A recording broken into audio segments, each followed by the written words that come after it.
Going live. I'm live, I think. All right, there we go. Hello, everyone. How are we all?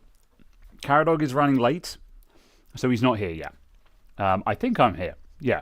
Studio logs me out as I clicked the going live button. So, good job, Studio. All right. Anyway. Hello.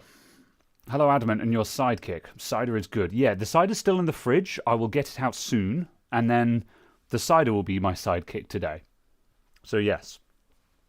Anyway, yes, hello, everyone. Caradog is running a bit late today, so he's going to show up at some point. I will hear the door open and be like, "Who goes there?" And be like, "Oh, okay, it's you. Yeah, you're allowed. Okay." So, yeah.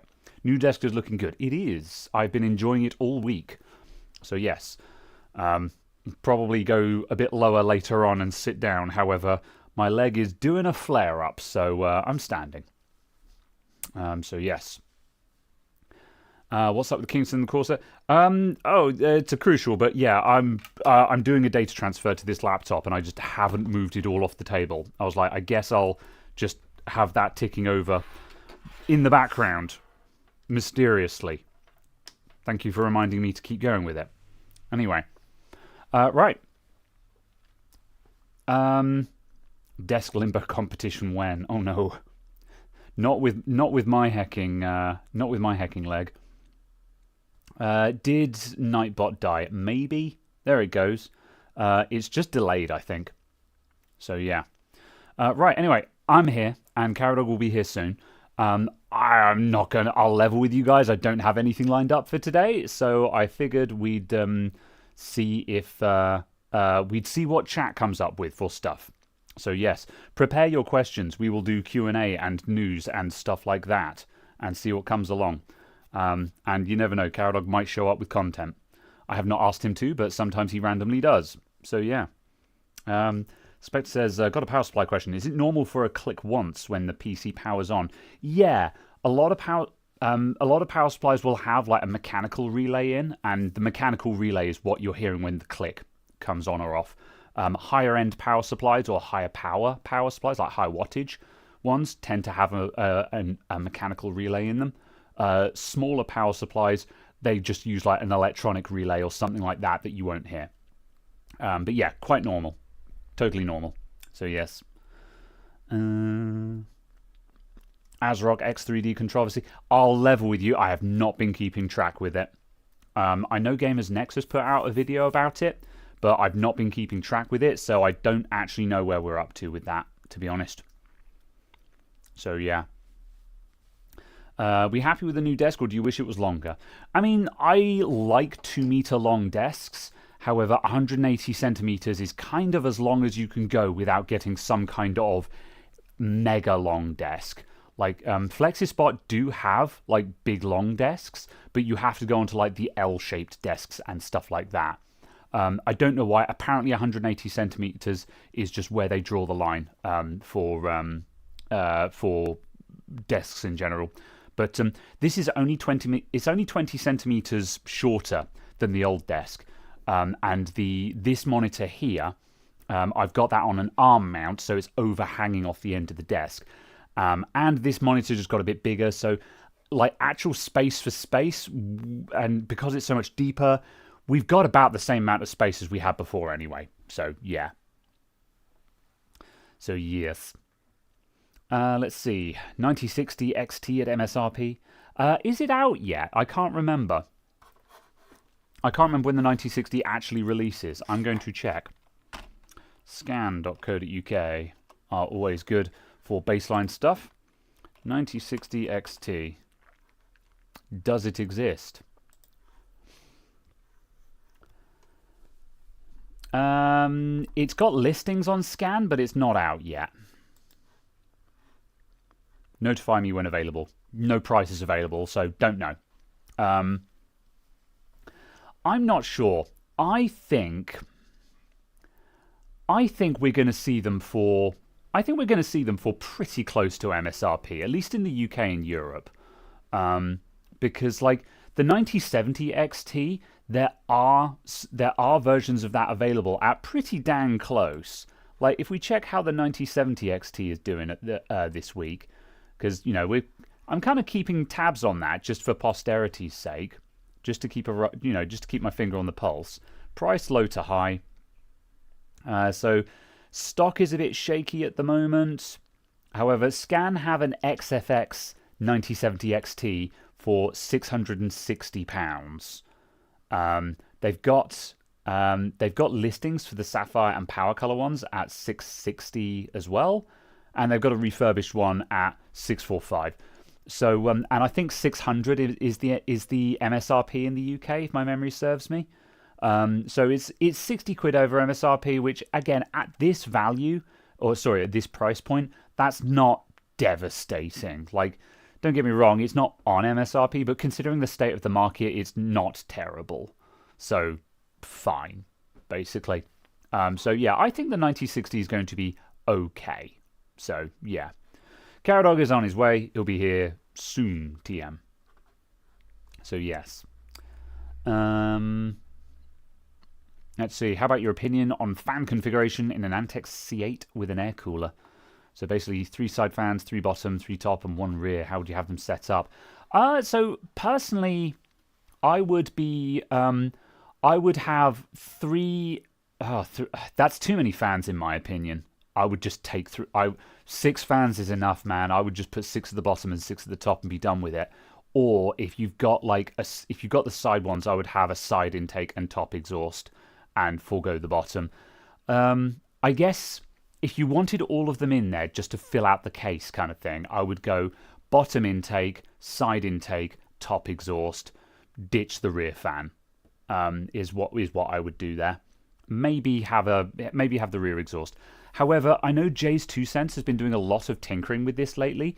He had a video out where he tinkered with a load of fan setups, and the results may surprise you. I haven't watched the video, but he seemed to be quite surprised by his findings, and actually discovered that if you have a modern case with a bottom and side, bottom intake and a side intake and a top exhaust, the rear fan, you're actually better off having that be an intake, because that will just blow a load of air across the top of the that will just blow a load of air off across the top of the graphics card, and so on and so forth.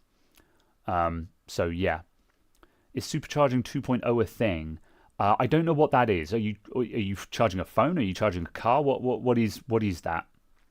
So yeah, 4060s are cheap on the used market. I'm curious about this because I've got my, I'm trying to keep an eye on what graphics cards are doing. I'm going to have a quick look. eBay. Let's see, 4060. Are all the 4060s 16 gigs? I can't remember. RTX 4060.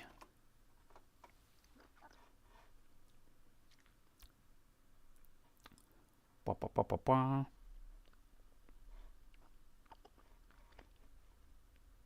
Oh, no. Are the 4060s all 8 gigas?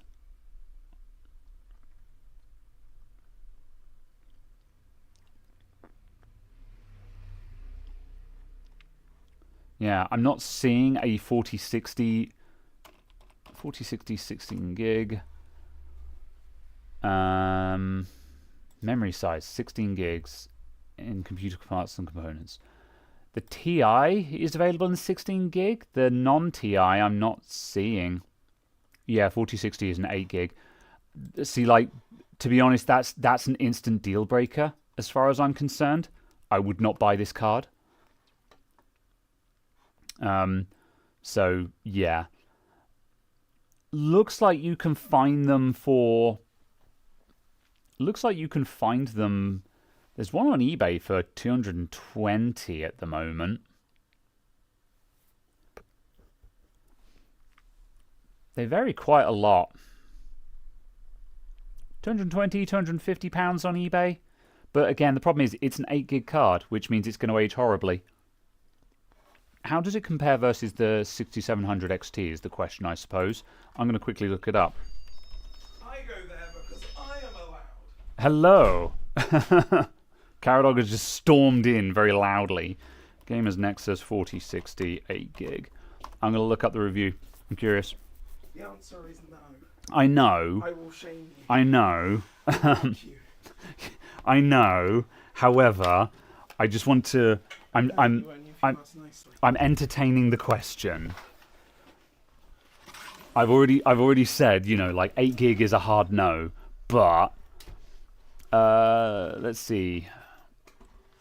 YouTube. Gamers Nexus 4060.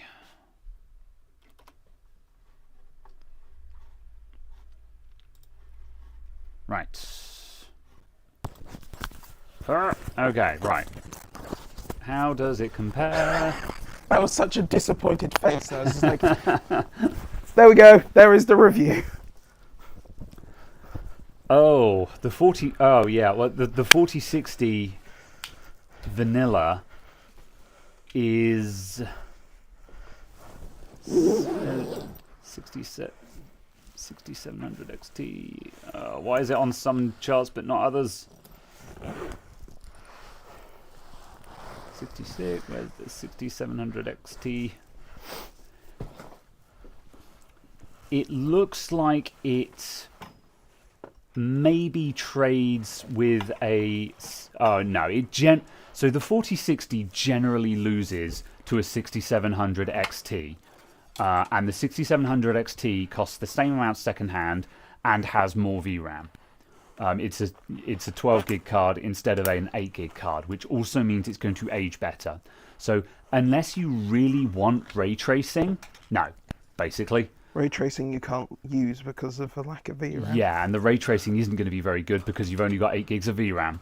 So yeah, it's TLDR is the secondhand 4060. No, the price has got to drop to the price is going to have to drop to well below £200 for that to be economically viable, basically. So yeah, that's a no. Let's see. The 4060 Ti, however, I think is probably more viable because you can get that in a 16 gig version, and that's going to be decent. But the 4060 Ti is probably going to be a lot more expensive. What's the going rate for one of those at the moment? 4060 Ti. Oh, 4060 Ti's are still going for like, you know, plus £400. So they're not cheap enough to be good bang for buck secondhand cards. That, you know, it's a good card, but it's not exactly great value for money. You're probably better off buying a 6800 XT or something like that, which will cost less money and still be better. Right, Caradog is bumping the camera, so sorry folks. Here comes another Chinese earthquake. It's okay, you can swap to that one now. Alright, okay, hold on. We are swapping cameras. Ah! There we go. Look at that. Now I'm cinematic. Pow. Right. Alright. Ta-da! Don't waste your money on any GPU that doesn't have at least 12 gigs. Basically that, yeah. 8 gigs is no bueno. It works, but there are better choices out there. So yes. OptiScaler on AMD lets you use DLSS at a reduced performance if you want. I mean, FSR does this as well, though. So yeah. I require papers. This feels very news presenter. I suppose, yeah. Dun, Yeah. dun, dun, dun, dun, dun. Okay, yes, you are mic'd up. I was just like, did you find the microphone? You did. Yeah, you are mic'd. I even turned it on. Wow. I know, right? Okay. Yeah. Yeah. At any rate, yeah, I've got it at this height just because my leg hurts like a bitch right now. Okay. So have yeah, you considered drugs? I have drugged. Have you considered better ones? I've just been behind the curve today. Yeah, I've been taking my ibuprofen like sort of an hour later than I normally would because I'm just like, what's the time? Oh, balls! I've missed the usual time I would take it, so I'm just behind the pain curve at the moment. So yeah, I took some just before we started, so hopefully that will kick in over the course of the next half hour or so. But yes, all right. Don't you get tired about talking about GPUs? Kind of. Like, I do want to talk about other things as well, but, you know, we're all interested in gaming PCs, and GPUs are, they're kind of the most important part, and it's the price point that everyone cares about. It's kind of like, you know, if you're talking gaming PCs, we're talking about what the GPU market is doing right now. So, yeah. Yes. You're taking cider, so there's not... Yes, this is true. Yes. Cider. Cider good. If you desire cider. Did you fridge it? I did. Excellent. Yep. Yes, there is special cider. Look in the door. There's two bottles. Special cider. Yeah, the fridge door, that is. Not... Special cider.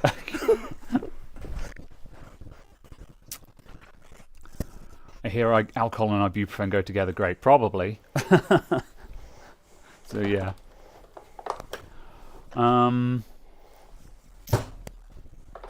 Lately been thinking of handhelds more often. Yeah. I still don't have a huge amount of interest in handhelds just because of a lack of need for one.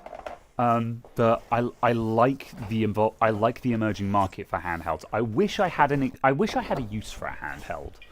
I want to have a handheld. I think they're cool.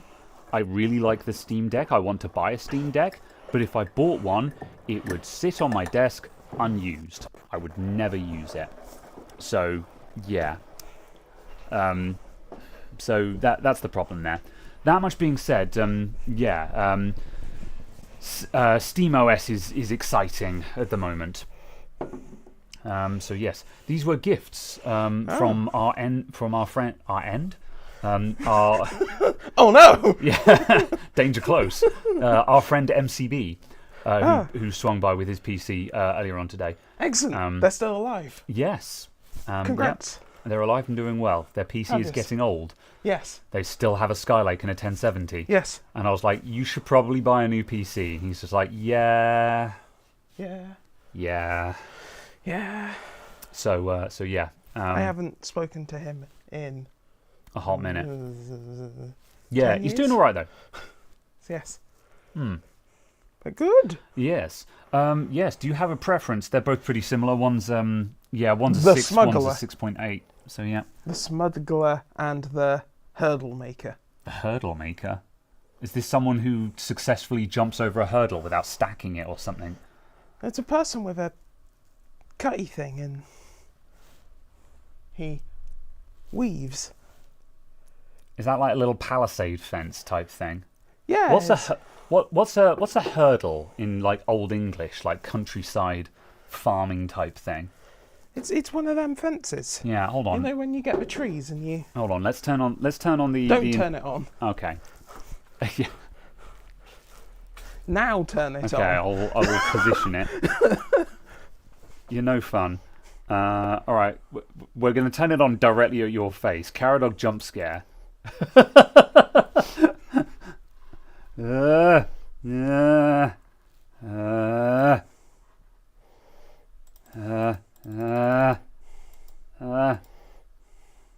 Good enough. Good enough. Good enough. One of them. What's going on in this picture? It's like catchphrase. Just say what you see. It's upside down, but, you know, whatever. Yeah. What is this man doing? Making a fence. Yeah. Hurdles are fencing panels. All right. Yeah, there we go. It is a fence then. Ugh. You just happened to have turned around at the time when I switched cameras, so it just looked like you just been like... the opposite of the Caradog jump scare. He does not perceive us, you know. You're unperceivable.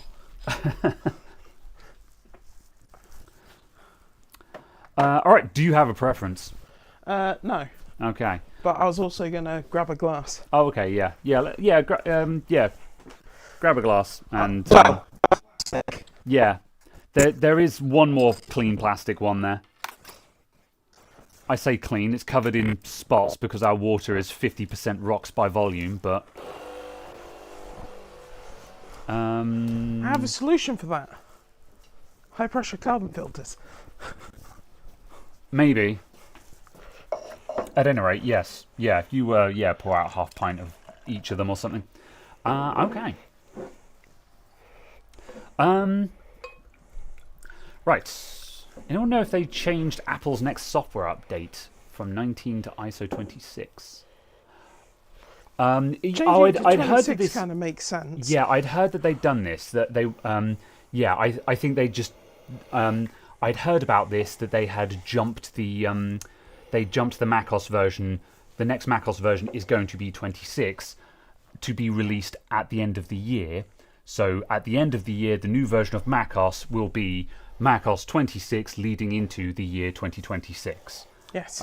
Which is great. For the iPhone 26. Yeah. And the MacBook Pro 26 inch. Yeah. However, but at least This is my laptop. Only in your dreams. However, this, which is good because it means that people will actually have half a clue as to whether their software is relevant or not. I believe this is the dry, and it smells very much not dry. And that one smells like the dry, which does me confused. Oh, did you do have you done a sample of each? Vintage is in that one, dry is in that one, and I was going to go.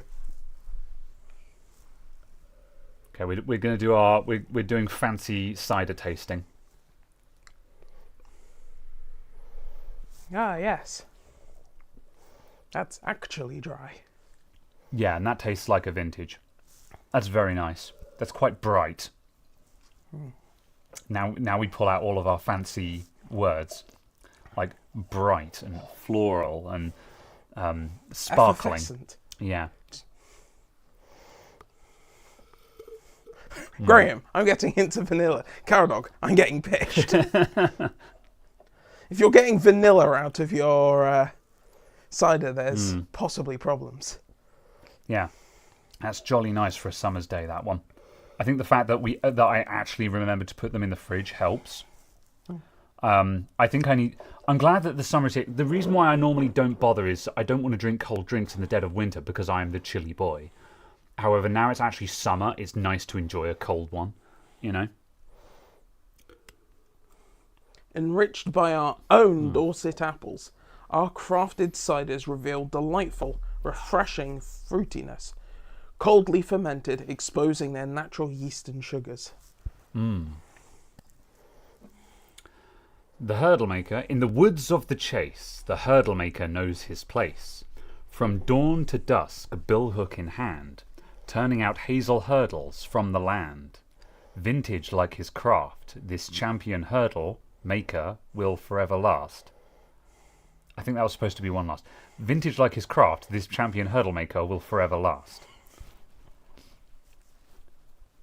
The formatting EFL. the formatting for that last line was really bad. Our vintage cider has been aged in oak battle to give a depth of flavour and a rich colour. Medium dry on the tongue and a light sparkle makes this cider go down rather too easily. Contains sulfates. Contains 6.8%. Alright, let's swap. Let's trade.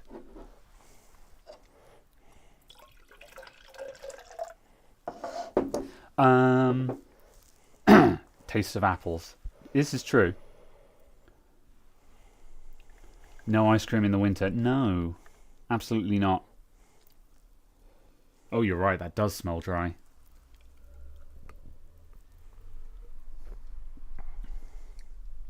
Wow, no kidding. Yeah. It's slightly agricultural. Yeah, yeah. It's not like it's not like a bucket of sand. Like I've been to I've been to the Shaftesbury used to run an annual food festival and also just the annual Gold Hill Fair, and it was quite common to find cider stands there where they'd have proper farmhouse cider, and that farmhouse cider was I didn't know it was possible for a liquid to taste like sand, but it was that the cider was that dry, and I'm just like, this is not my cup of tea. Yeah, because normally when I eat sand, it tastes like blood. I see. Because it's glass. I see. It's a multi-layered joke, you see. It has complex taste. and leaves you with an afterthought. Well, they're Much definitely like this cider. Yeah, they're definitely different. I prefer the vintage by a long shot, but the dry one is definitely dry. I can drink it, but the vintage is a lot nicer in my opinion because the vintage is a medium. Yeah. So yeah, but yeah, it's nice cider though. I approve of this. It's cidery cider. Ooh. Excellent. Yes. Right. You two trading urine samples was not on my bingo card for today. Hi, Chris. Nice to see you too. Why did we let him in? I don't know. I'm going to put in a third on this one. Oh, yeah, okay. It's DEI. Are you committing to the dry? Yeah. Very well then. It's the only reason we let Chris in. It took me a while to process where that was what you were saying then, and now I'm just like, And then I thought of a really funny follow up to that, and I'm like, no, absolutely not. That joke is for private calls only. Right. Okay. What software do you use for temperature monitoring? I use Hardware Info. Hardware Info is my weapon of choice. Like, if you want to do like a sensor panel or something like that, Hardware Info is no bueno.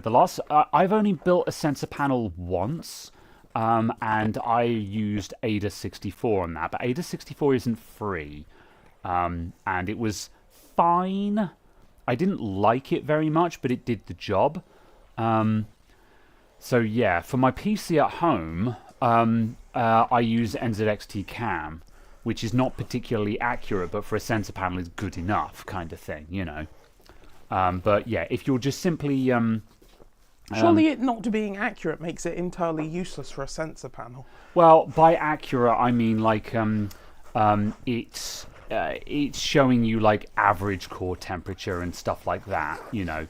Like Hardware Info is going to give you more accurate readings and more verbose output per se, whereas NZXT Cam, you know, that's just like your CPU temperature is just going to take just the whatever the Windows is reporting or whatever the driver is reporting as CPU temperature, quote unquote, not the hottest core, just, you know, average or whatever reading that is giving it, you know. Subscribe to the channel, get access to exclusive innuendo. Sometimes. Hardware monitor Spectre. Oh yeah, hardware monitor. Yeah. Yes. So yeah, that's my response to that. One thing that's nicer about the depth on this is the fact that there is a thing behind this laptop. Yeah, you can actually have stuff behind what you're doing now. Yeah. Yeah. Yeah. And having the 45 watt Type C charging is nice there as well. I've actually just been running MacBooks off of that all week. It's good. It's good that it's 45 watt. Yeah, I'm quite impressed by that. So yeah, I'm going to take my phone now because that's probably charged. It is good. Oh no, my legacy system extension. I can't believe it. For extending legacy systems. Yep. If you mix too dry, do they go wet? No, that's not how that works. But, mix them up? No, illegal. Let's see. Crimes.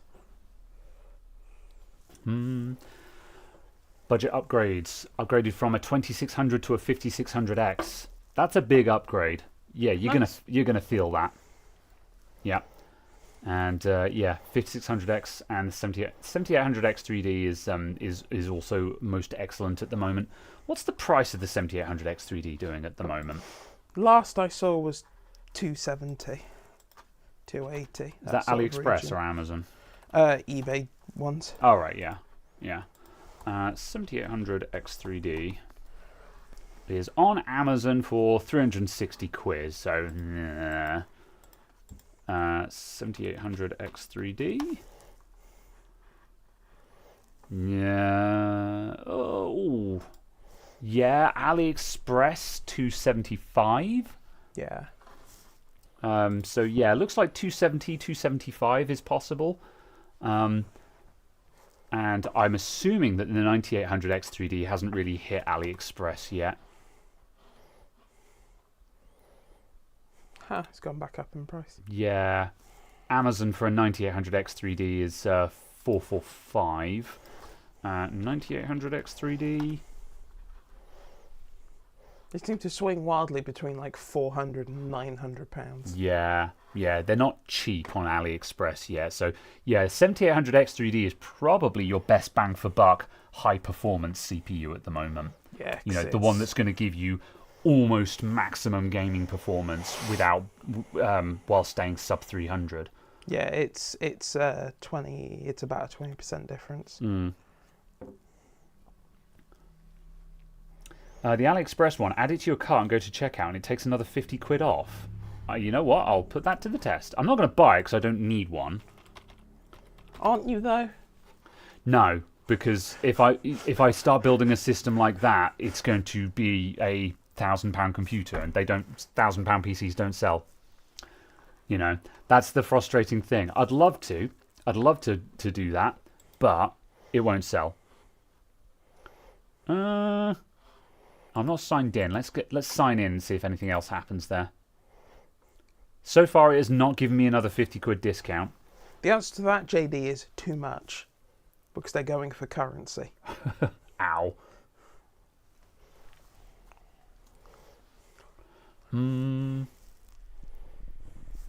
Yeah, it hasn't discounted it for me, Chris. But you know, maybe if I dug around and tried clicking on a couple of other ones, one of them would magically drop. So yeah, possibly possible. But yeah, either way, somewhere around the mid two. You know, if we called it sort of 250, that kind of area. Yeah. Have to send me the link. Fair enough. Yeah. Well, the Ultra 7265 seems to be going for about 266, 267. So, fine. Yeah. How does that compare? And we'll steal your 42 watts. Yeah. How does that do then? Let's see. What was that? Sorry, the Ultra 265K. Yeah. Ultra 7265K. It's dropped like 170 quid from launch, I think. Is it any good? Let's find out. I'm kind of curious to look at these things just because this is a good opportunity to just learn what's on the market. Because like I genuinely have no idea how good the new Intels are. All I know is that no one cares, and I'm like, okay, but no, seriously, how fast is it? Because the reason why no one cares is they've got large inconsistency problems. So they certainly, at least at launch, in some stuff had a lot of issues with 1% and 0.1%. We need a face cam on this one. Video capture, add existing, Ava Media. And make us smaller. There we go. Yeah. Good. Let's see. So, where are we? F1 2024. So, it gets... Oh my god, yeah. 13700K beats it. 14700K beats it. 9700X beats it. Where's this 7700? It's on par with the 7700X, which can be had for about 170, something like that, from AliExpress. That's an AliExpress one, so whatever. But still, but considering, considering we're talking about getting a 7800X3D, which is at the top of this chart for, 240 kind of thing, that makes this CPU a bad option. What else have we got? Or you can get a 7700 for 115 quid. Ouch. Yeah. So yeah, So how much did you say the 265K was? 267. Yeah. So basically, it's still just too expensive. It doesn't. Yeah. Its performance doesn't punch anywhere near that weight in gaming, which is, to be honest, what most of us care about. So yeah, what about productivity? File decompression. Let's see, 7700.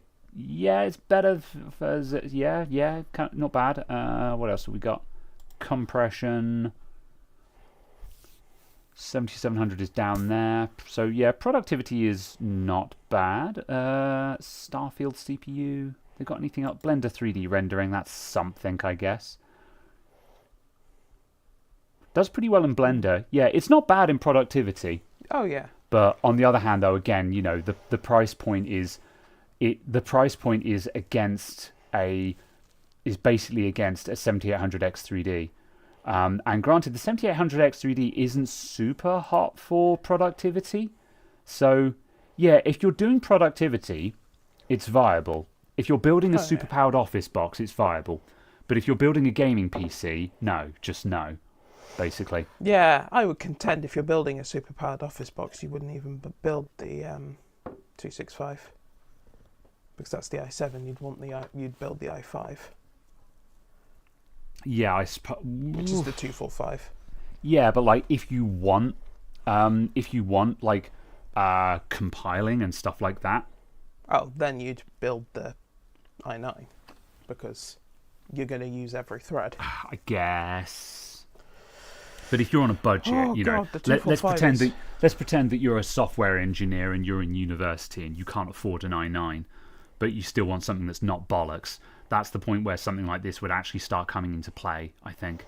But we're kind of getting into pretty specific use cases here, so yeah.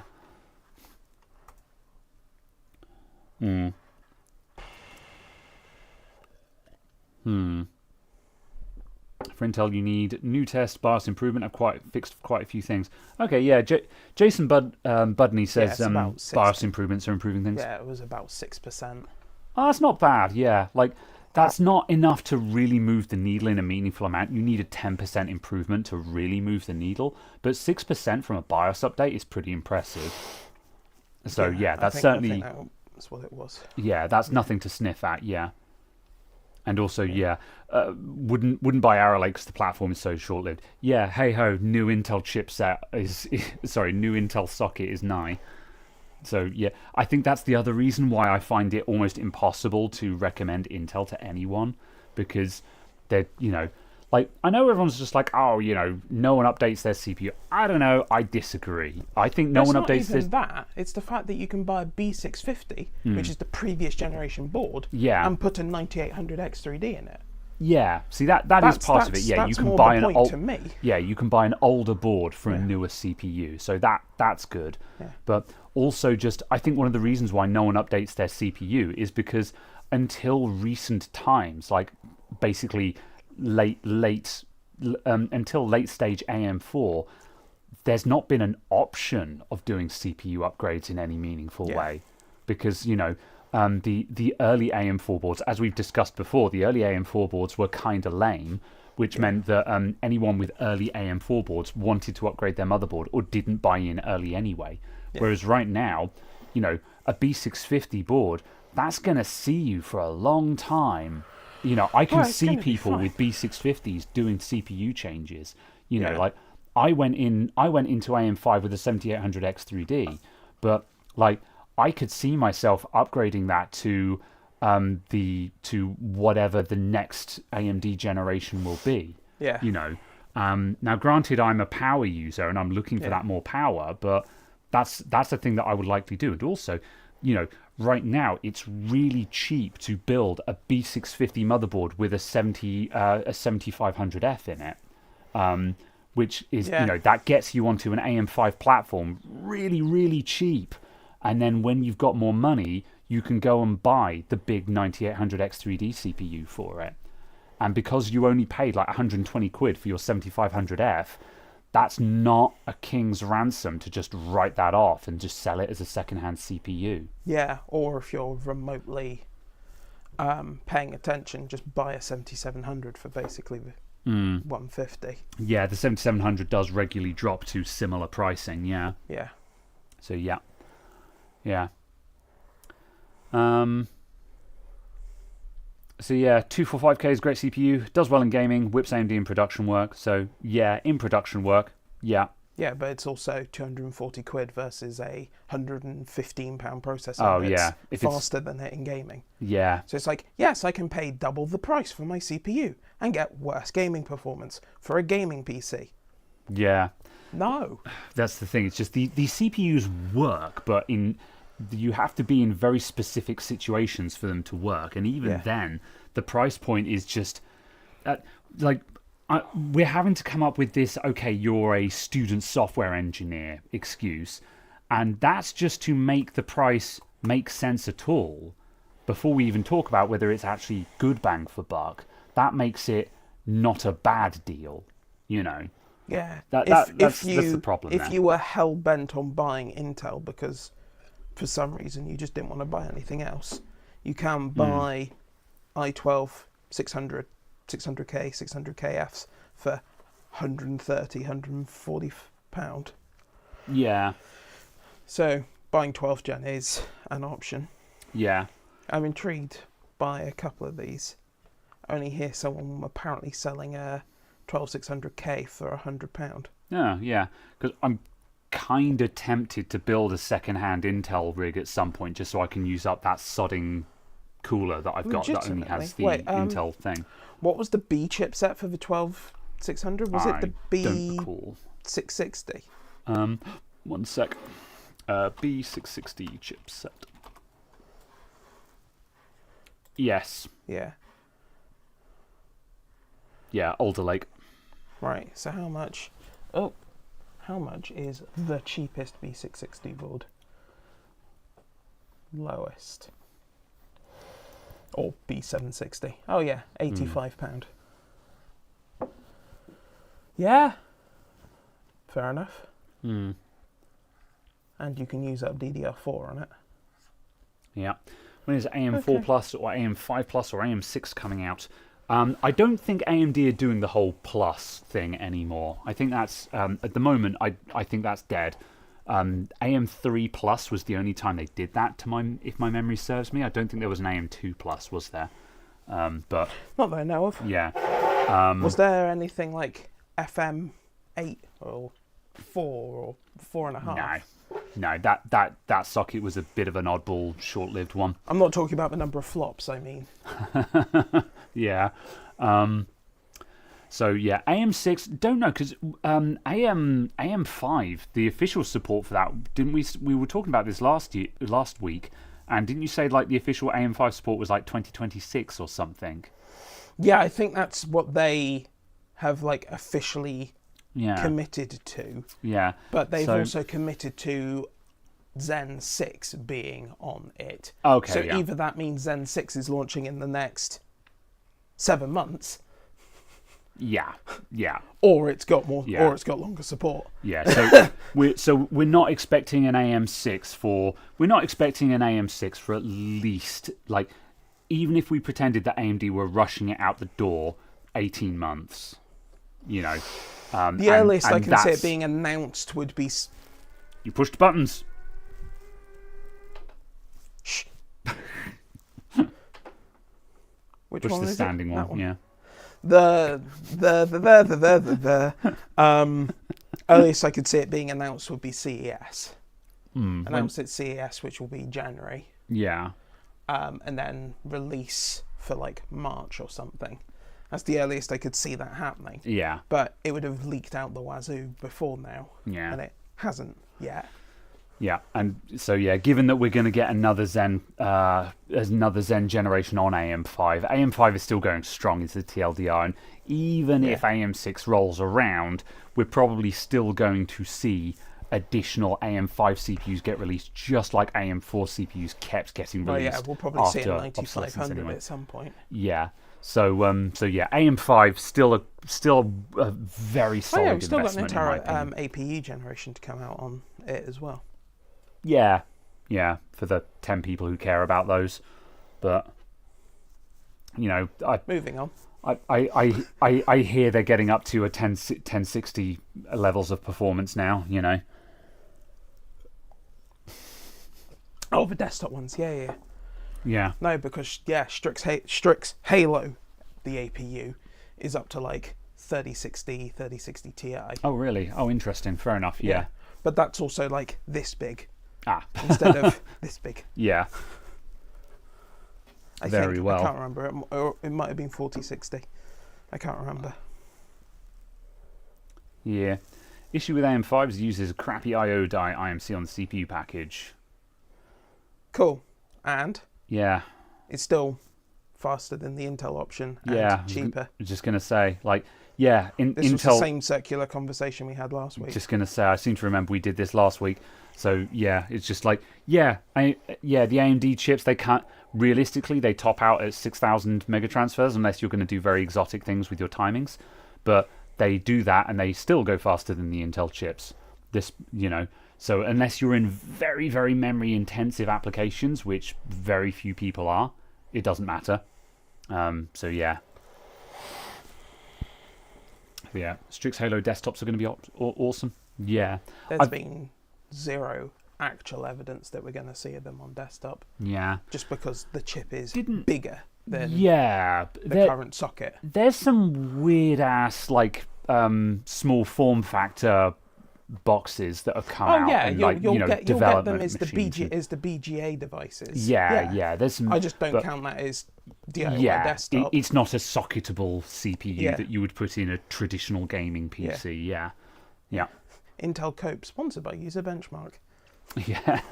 That much being said, though, if something like Strix Halo came along with some nice small form factor PCs at agreeable pricing, and like if we bring the conversation back around to SteamOS, like a little Strix Halo SFF box with SteamOS on it, and you've got yourself a really wicked like portable gaming PC there, especially if you could get one of those and like have the box cost, I don't know, £500 or something like that.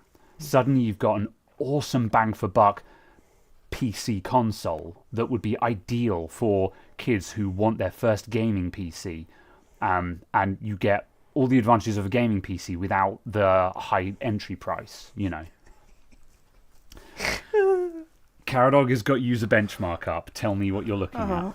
Yeah, because I wanted to see how just utterly detached it was for the 9800X3D, because the 9800X3D just does rule all. There is no avenue.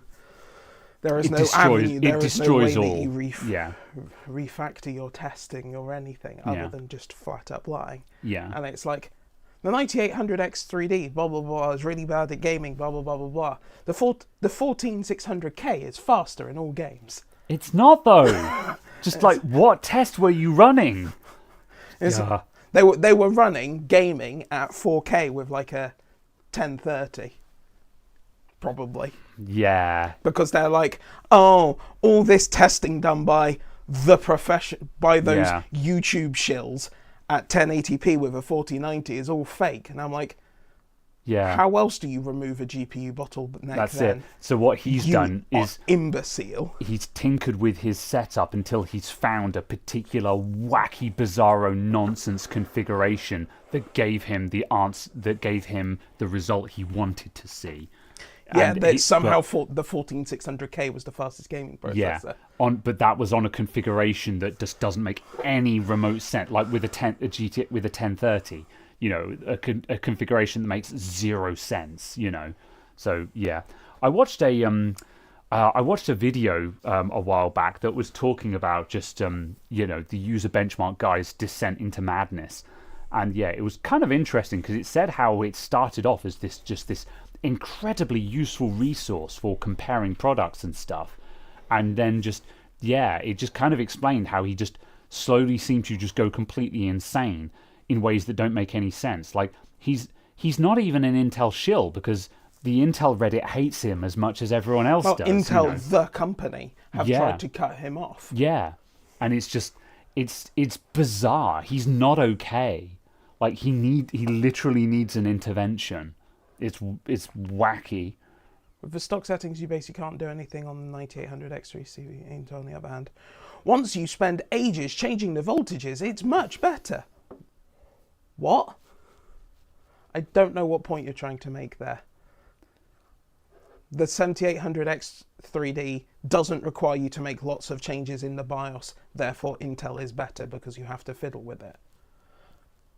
What?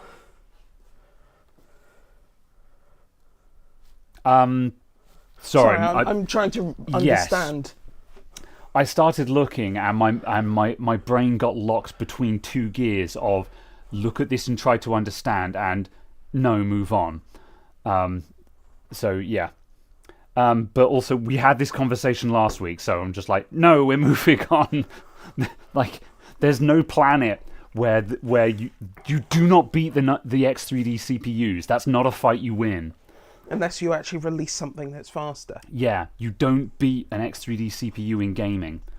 Like, again, in productivity and stuff like that, we can talk. And if you're running benchmarks, like if you're running Y-Crunch or whatever, and you're running balls to the walls fast RAM with Y-Cruncher, we can talk. But if you're running games, you don't beat an X3D. The cache just wins every time. So yeah. The AsRock interview. So, do you know anything about the AsRock situation? Because I have to admit, I've not been keeping up with it. Basically, the video from Gamers Nexus, the guy from AsRock said, we found there may have been issues, but if there were issues, we've fixed them. And if we haven't fixed them, they're not that bad. They're not that bad. And even if they were bad, there's a new BIOS update.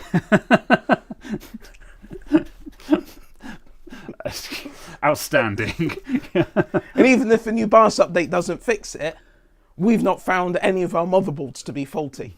It's the AMD CPUs that are faulty. Okay. Therefore, you need to go and talk to AMD. Just to confirm, this isn't the same as the issues where people were exploding their CPUs and it turned out they were just putting them in 90 degrees the wrong way round. This isn't the same as that, right?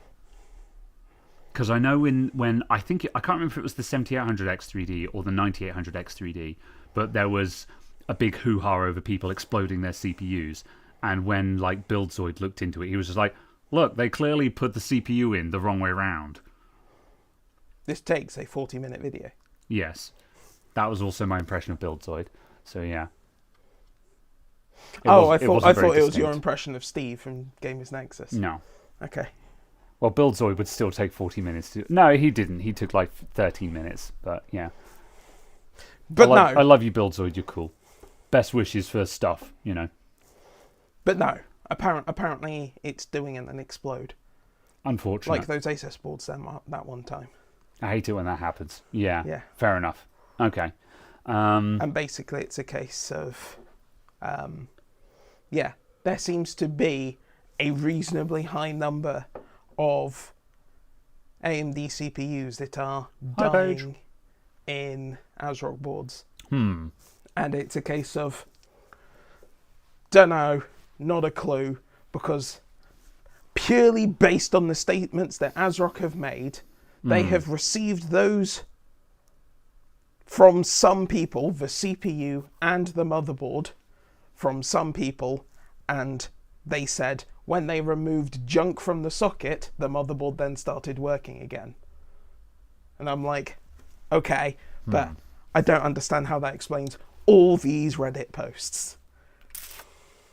So I think the long and short answer is, we know nothing. Yeah, it sounds like that. It sounds like they have not figured out the issue yet. There was possibly an issue with some RAM issues. There was also possibly some issues with their PBO settings, so they've done BIOS updates. But also it's a case that, as AsRock have also said, the motherboard still works, therefore not our problem. Yeah. Don't talk to AMD. Yeah. Yeah. So they probably haven't really figured it out. So they've made a bunch of changes. They're just like, okay, well, let's theorize that this might be happening. We'll do some fixes that might solve the problem, but we haven't really been able to reproduce it in any meaningful way. So, you know. Yeah.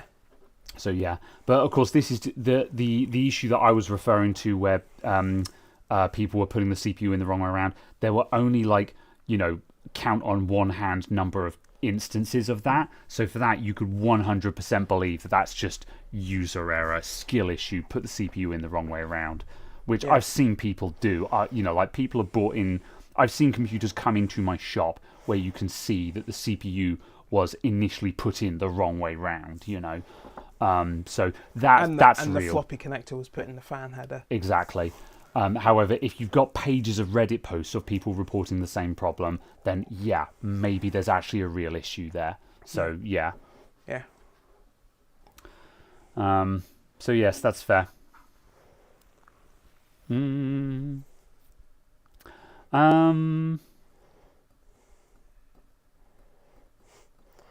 I found the issue. It's you.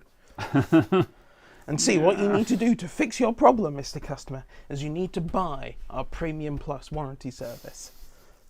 Pain. And then when you receive the Premium Plus warranty service, what you'll find is that actually you need the Platinum warranty service to receive service for these issues in this store, because we're a Platinum store member, not a Premium store member.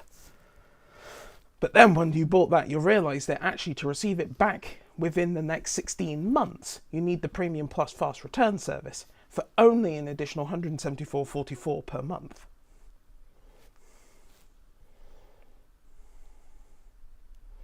Can I pay for that annually for a discount?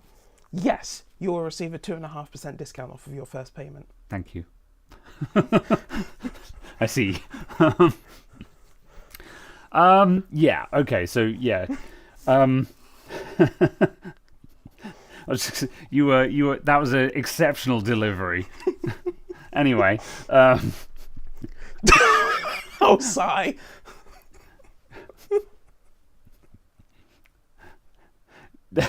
No lead farmer. He spelt it right.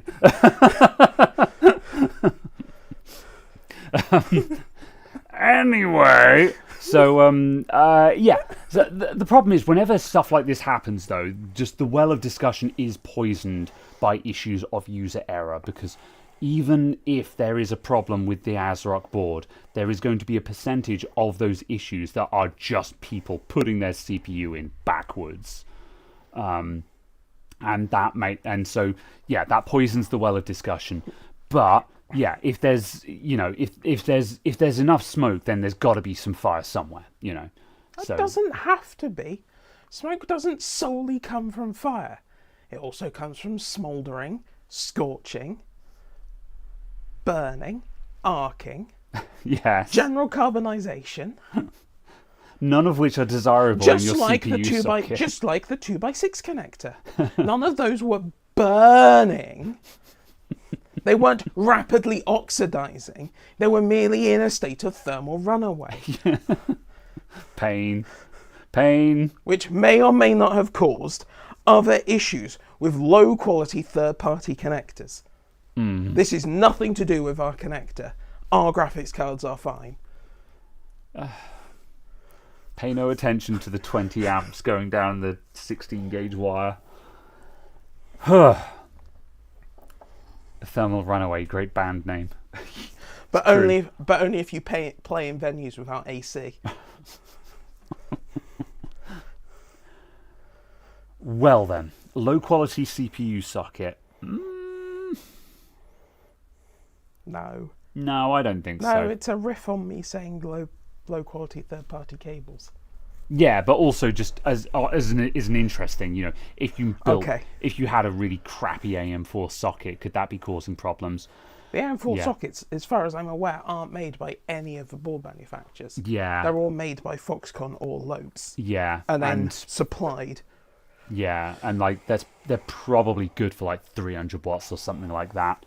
And like 1,000. Really? Wow. Probably. Yeah. Fair enough.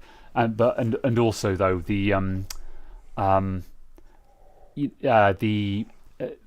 if this was a thing, you'd be seeing issues with like the 9950 X3D and stuff like that.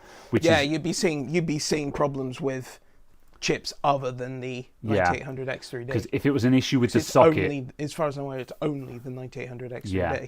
Because if it was an issue with the socket, you'd be seeing issues with high wattage CPUs, and like the 800 X3D, like it's a high power CPU, but it's not that high power.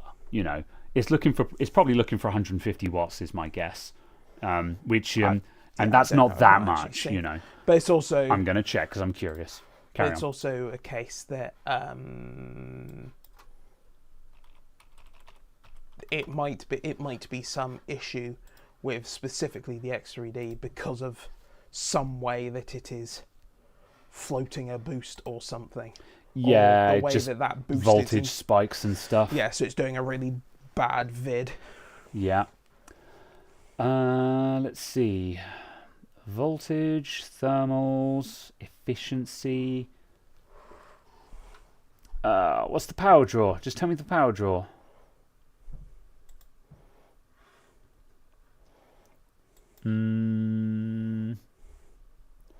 Where is it? It's there. It's 98.4 watts. Yeah, that's just doing 7-zip compression though. Yeah. Baldur's efficiency, Baldur's Gate Is 70. Wow. Well, gaming efficiency is kind of nuts. Holy crap. Blender 3D rendering. Yeah, now we're just on scores. How much power does it draw? doing what? You've just looked at 4 different results of it doing different things. Well, just peak. Like, if I just max this thing out, you know, just like if I just throw Y cruncher at it, how much power does it draw? What's the TDP? That's a different question. Oh, come on, you know what I'm talking about.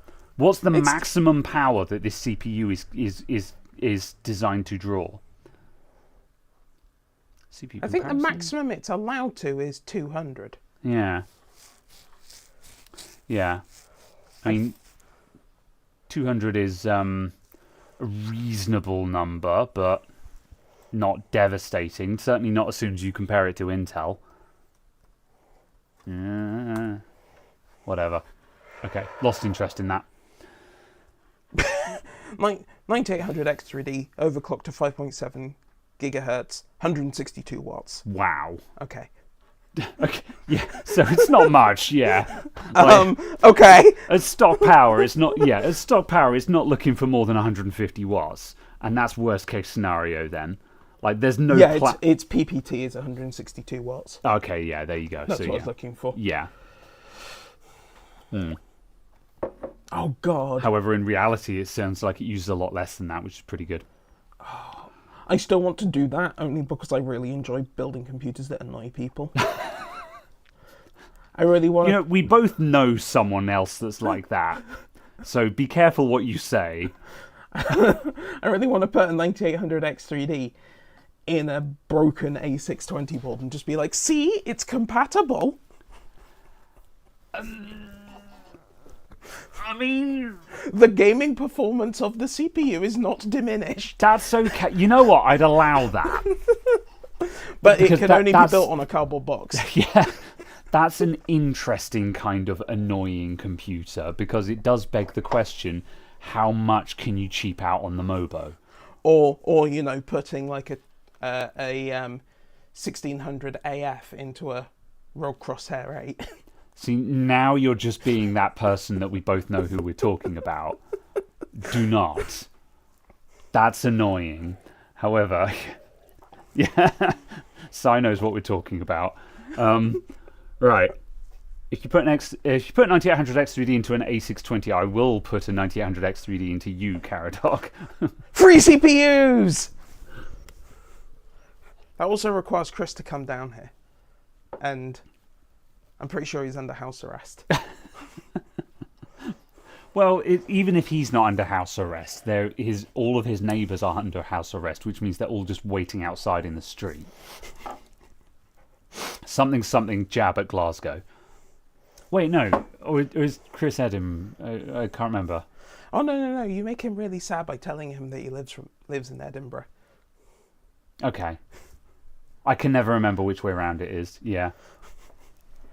It's all the same. It's not, but yeah. No, you actually want to live in Edinburgh. Yes. Yeah. Glasgow is where you get beaten up. You get glassed. You get unknown diseases just from touching the walls. Anyway, right. Quote, I detest Edinburgh. I'm neither. Dundee. Fair enough. Yeah. I can't go to England. Your farms grow vegetables there. Here we grow barley for beer. Well, for what it's worth, Chris, you would be welcome here. If for whatever reason you find yourself travelling down to sunnier pastures. Zing. Anyway. Wow,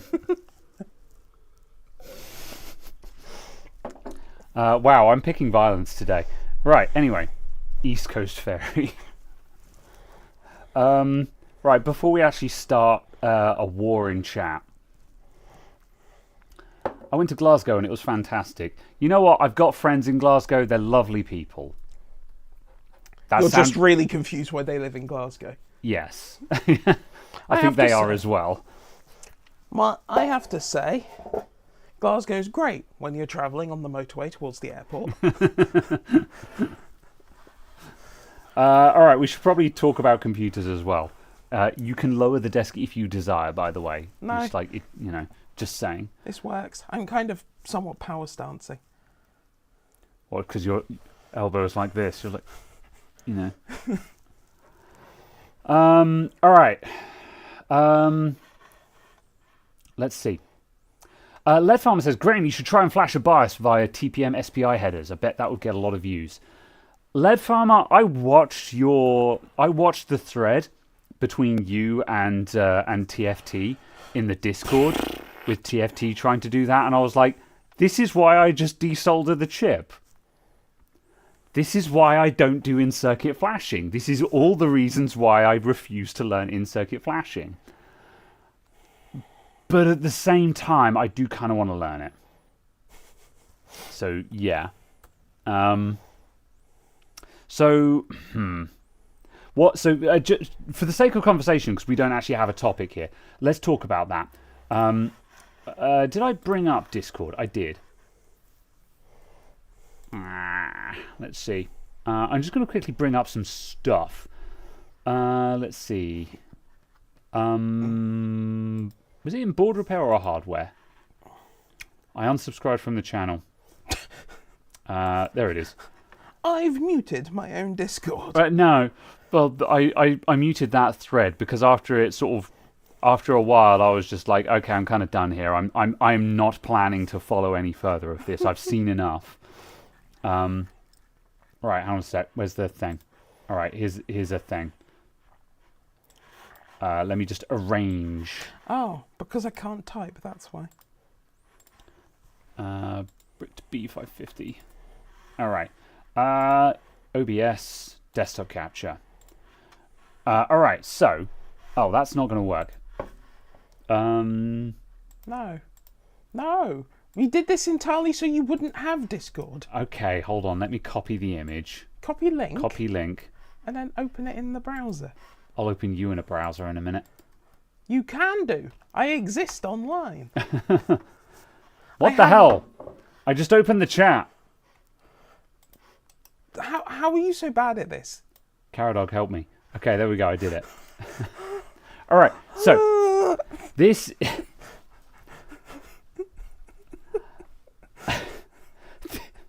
this is the BIOS chip on a B550 motherboard.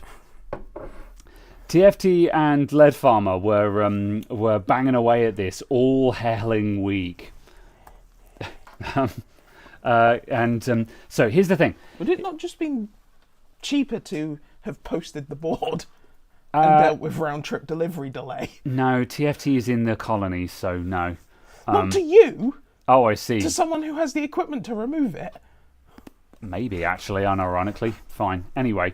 All right, anyway. So, B550 motherboard. This is the BIOS chip on it. And so TFT had a scrambled BIOS chip, power cut during a BIOS update. And so it needs the BIOS chip to be reprogrammed. So for me, I always desolder the BIOS chip. And just stick it in a programmer.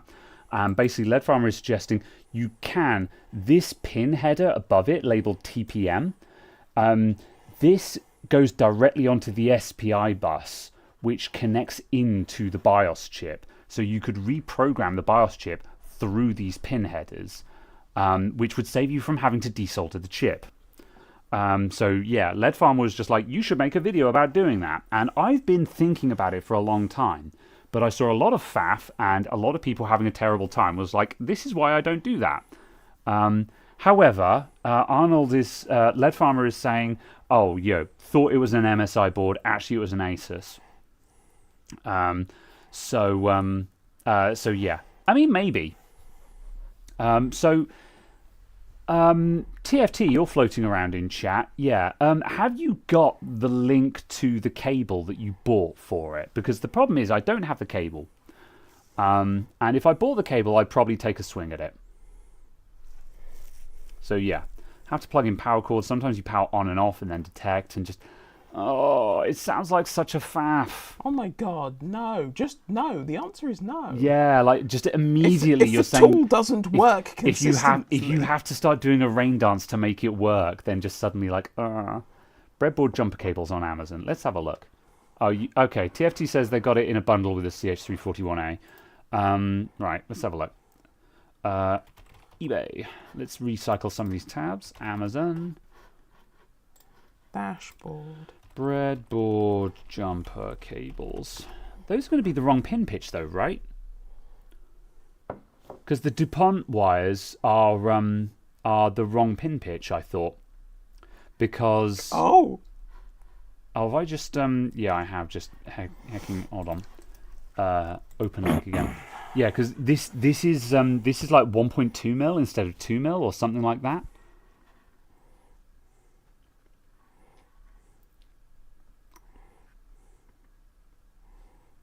Have to get the super thin ones. Yeah. Yeah. I kind of want to buy these just so I can put this to the test. Because this is the thing, like, it looks like a ball ache, but I want to actually try it so I can make a video that explains why it's a ball ache. And why everyone should just buy a hot air station and be done with it. SMD grippers and test clips. No clips. No clips. You know why no clips. Clips don't work. You know this. We do not use clips. They're bad. Okay, hang on a sec. What are the DuPont standards? Is it 1.2 mil and 2 mil? DuPont. 1.2 mil? 2 mil? If I search for 2.0, there we go. There's 1.25, 1.54, 2.0, 2.54. Okay, JD's come in clutch with an Amazon link. Hold on. Which I now have to copy paste. Alright, hold on. Copy link. Oh my god, this link is 10,000 yards long. Alright, that's the CH3. Yeah, okay, right. So this is a CH341A programmer link. It's the old version. Don't buy this one. Buy the newer one. Buy the 1.7 that has the voltage adapter on it. This one's old and bad. Anyway, it comes with the DuPont cables. So let's see. It should say what it comes with. Okay.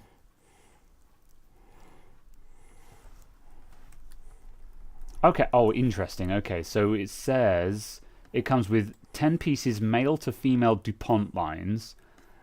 Which is this top one here, and it comes with 10 pieces mother DuBon line quote, which is female to female. Is that a typo? I genuinely don't know. So okay, no, I disagree. Soren flashes with a clip and verify fails, so it still boots if lucky. Or you could just desolder the chip. Yeah, just desolder it. You could just desolder the chip.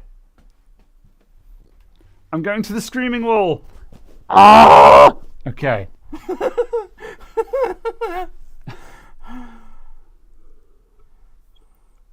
Interesting. Because if you're doing this level of repair, you really should know how to use a hot air station. Go practice. I'm sorry if I'm shouting a lot. The cider was strong. It's good though. Ah, yes. The father to mother and mother to mother cable. Pain. All right.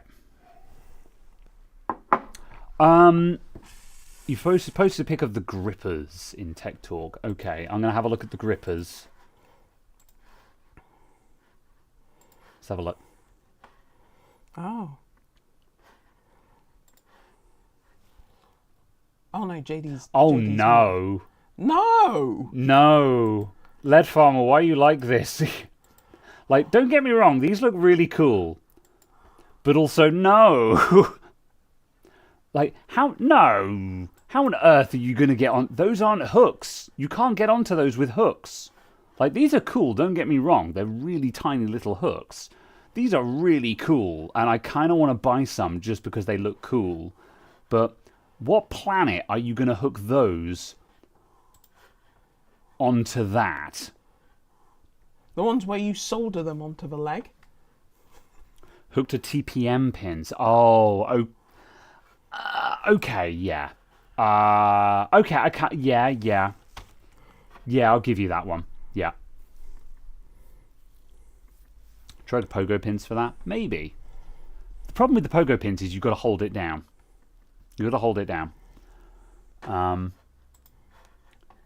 However, yeah. Okay, I'm going to quickly search for a Dubon line to find out if that's a typo or not, because I genuinely do not know. What you need is some sausage rolls.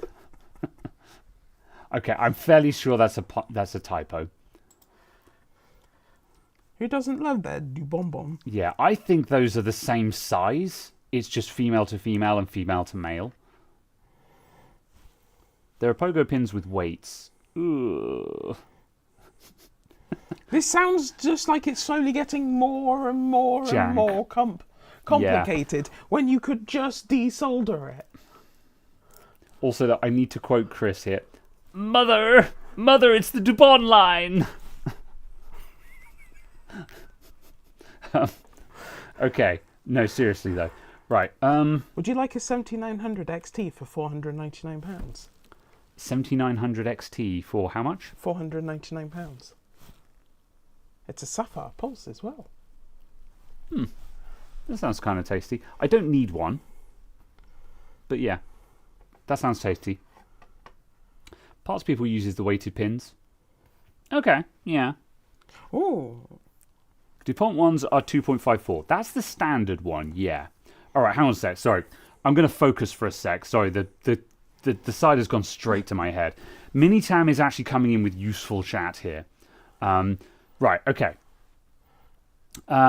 Yeah, so... Do you pointer in inches? Yes. So the standard ones are 2.54 mil, I think. You know, I could solve this. I've got a bloody standard one over here.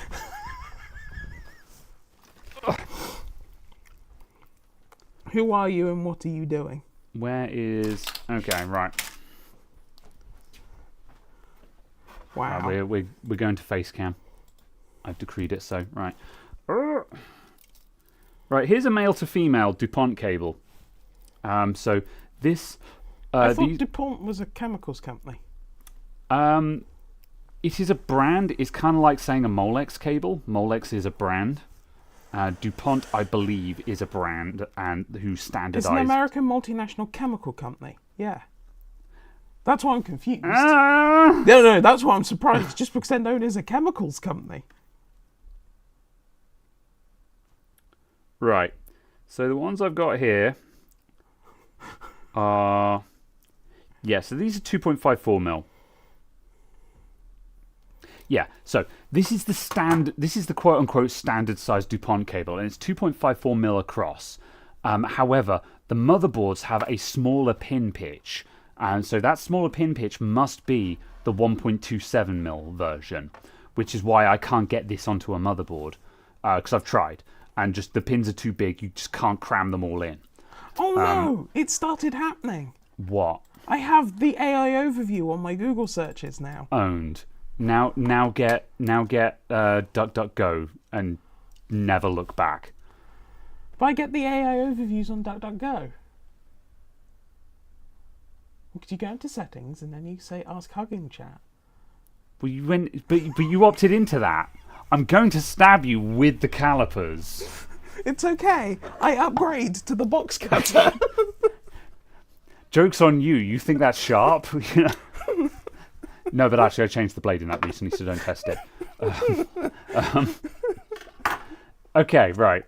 Right. DuPont 1 point... It's rolled off chat. I've got to scroll up. 1.27. 1.27. We're going to solve this, chat. Sorry, watch us from beyond the veil. Desktop capture.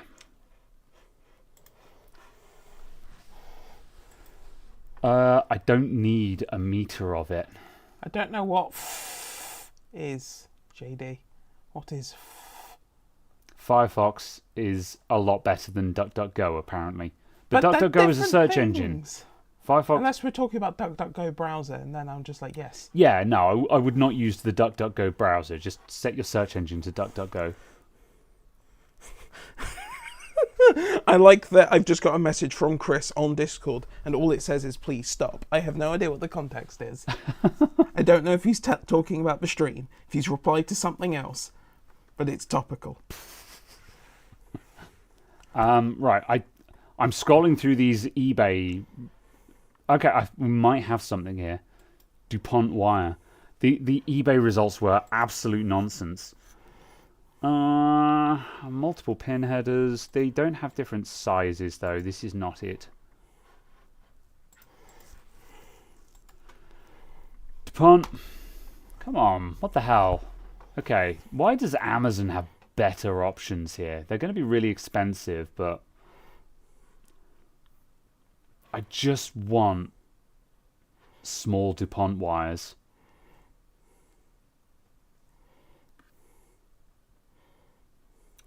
I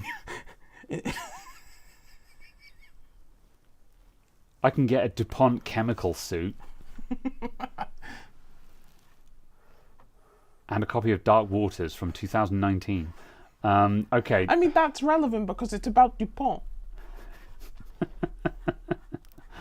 I don't know what's happening anymore. Okay, right. But also, you can get an ST DuPont lighter, which is, as far as I'm aware, not to do with the DuPont brand. DuPont.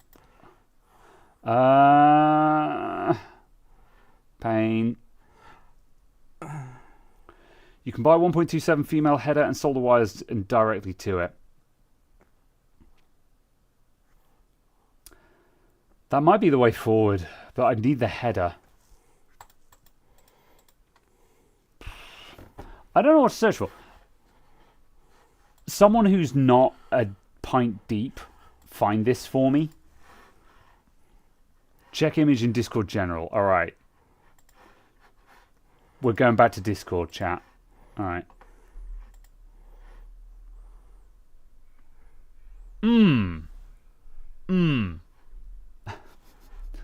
This can only be a troll.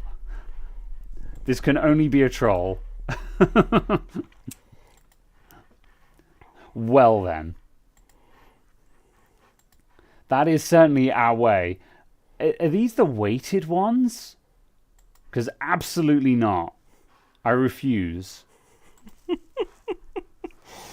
Alright, hold on a sec. I'm going to check some other links.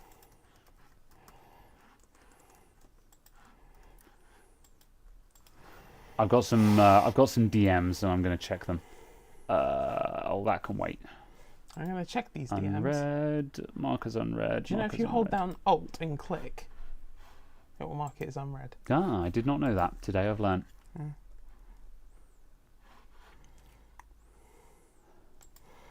Right. Okay, so number one. Are you just finding wacky stuff on AliExpress now? I opened AliExpress because I was about to look at Intel CPUs. Okay. And I just... That's your cover story. And I was super confused by this picture. This disturbs me. I'm leaving. Yes. So I wanted to see how much a 13600 was. They are weighted. Yeah. Oh my god. No. Just like these are weight. So the idea is that these are weighted so they press down on it. Just desolder the chip, I'm begging you. There's no planet where that's easier than desoldering the chip. Yeah, no, I don't, but, like, I'm sure people use these, but if someone told me this is easier than hot airing the chip off the board, I would say, I don't believe you. Absolutely not. If it's an EC, okay, sure. If you're reprogramming an EC, yeah, we can talk. But yeah. Would you like to buy this Kintel I'm going to explode, right. Go to the actual checkout, not just the basket. Okay, yeah. All right, that's fair, Chris. Message received. I'll look at that later because I'm not actually interested in buying the 7800X 3D, but yeah, message received. Right, let's head back here for a sec. All right. Okay.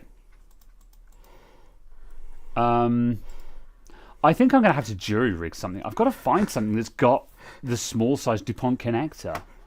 Because the problem is the connector is difficult to find. You just want to prove that you're not talking crap. Okay, that's fair. All right, hold on. Let me find the thing. It's right there. Yeah. Add to cart. So you know the process of removing the integrated heat spreader from a CPU? Okay, hold on. Hold that thought for just one moment. All right, Chris, yes, I went through to check out and it has adjusted the price down by 50 quid.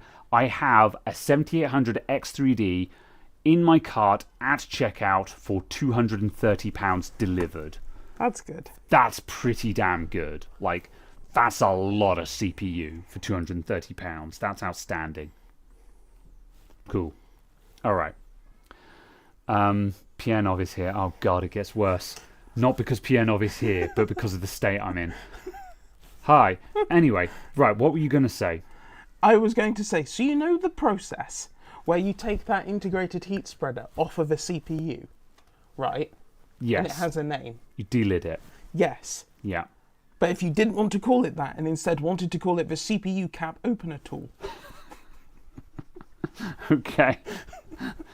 Yes, I like opening the caps on my CPU, yeah. Sure. All right, so Pianov said, only if it doesn't have the debug header footprint. If it has the debug header, it's far easier to solder a connector.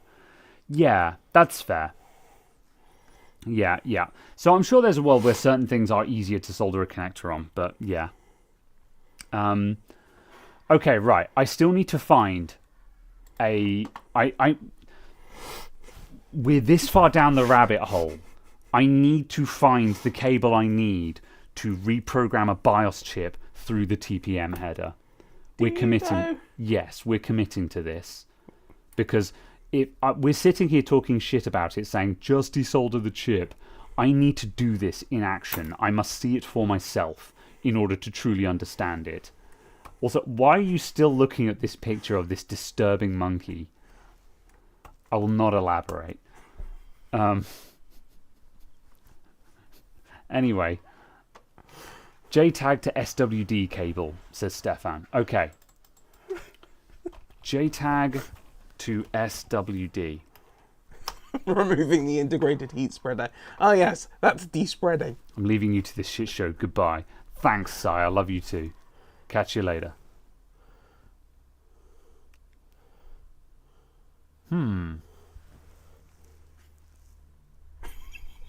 Okay. Right, hold on. Desktop capture.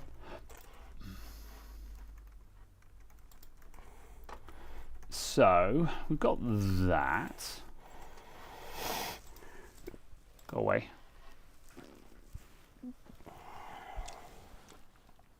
So that's something. That converts it to the big pin pitch. Like, that's not a complete solution, but it gives you the small pin header into a breakout board, which you could then connect your big DuPont wires up to. Because different motherboards have different pinouts. So, yeah. SWD is the 1.27mm. Interesting. Okay. Right, hold on.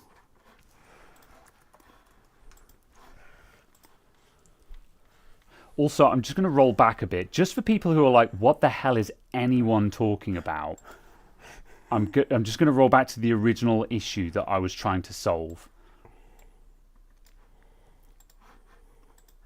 Open link. There we go. Right. What we're looking for this pin header is 1.27mm pin pitch. We want to convert this to a standard DuPont header, which is 2.54mm. Oh, SWD is a protocol for debugging similar to JTAG, unrelated.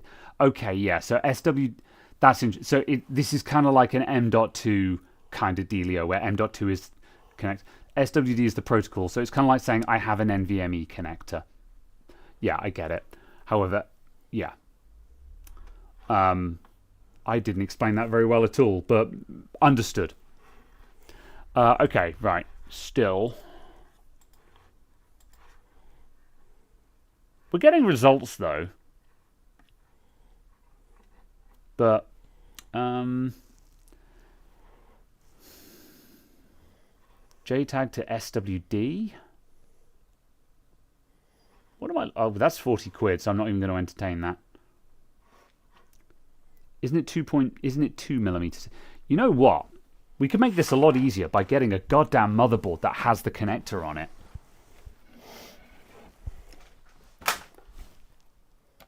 Don't worry about that. As a CPU.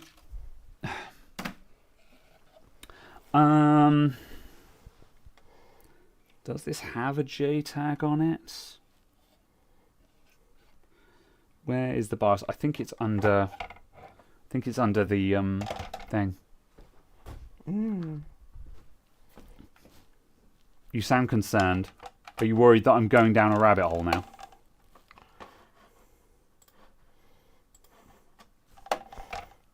If you want to redirect the show, then... No. I'm just like, I'm very lost as to what we're actually attempting to do. Okay, so I'm looking for a motherboard that actually has the JTAG header on it, so I can measure it. Because Pianov just said, "Isn't this a 2mm header we're looking for instead of a 1.27?" And I'm like, you know what? I think he's correct. Okay. And also, it's Pianov, so he probably is correct. Why does the pin pitch matter when these are all loose anyway, and you can just stick them any distance apart you want?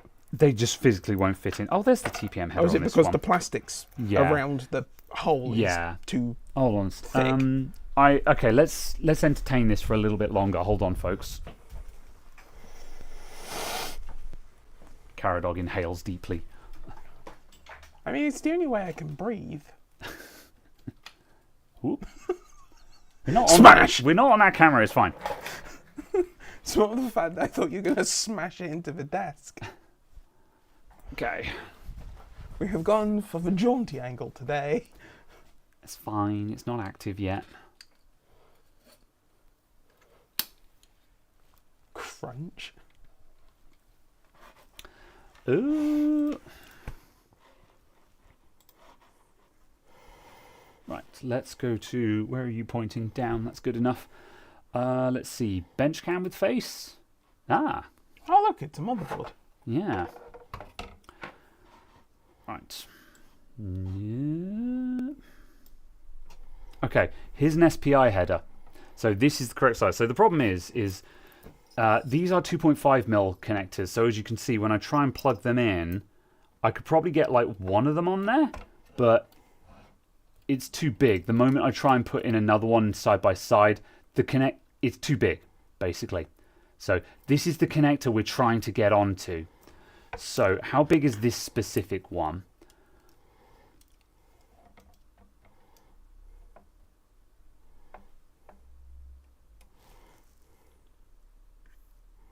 And yeah, it's 2mm.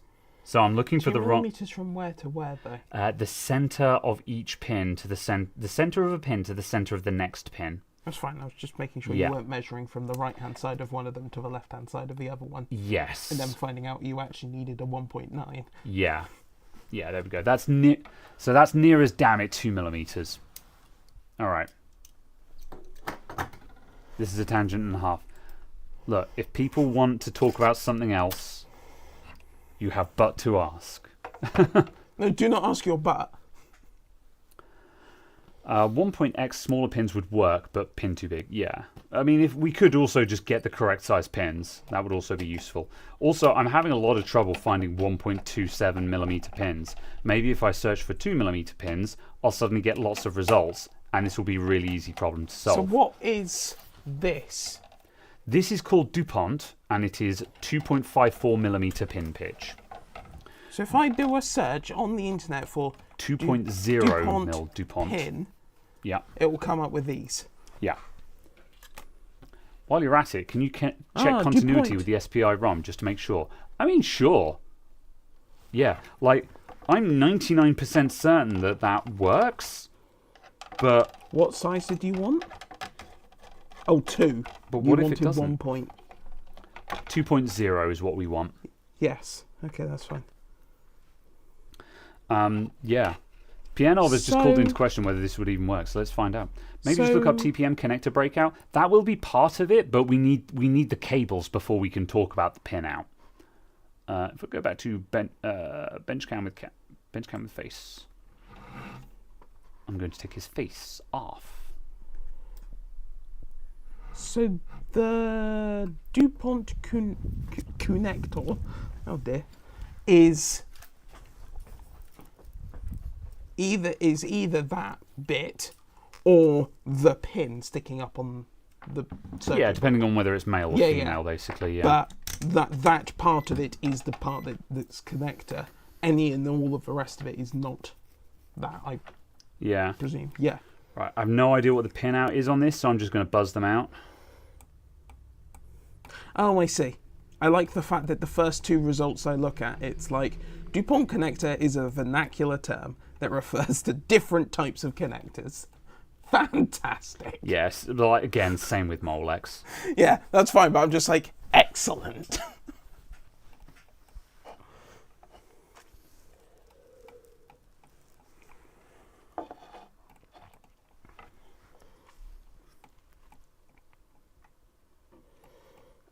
I don't know if there's a direct connection through these, but oh well, actually there has to be. Like these might go through pull-up resistors, in which case I'm not going to get continuity. Oh, there's something. Okay, I found a connection. That was probably ground though. Oh no, there's another one. Okay, we're getting somewhere. Not enough though. I think I've just found 2 grounds. Oh, there's something else.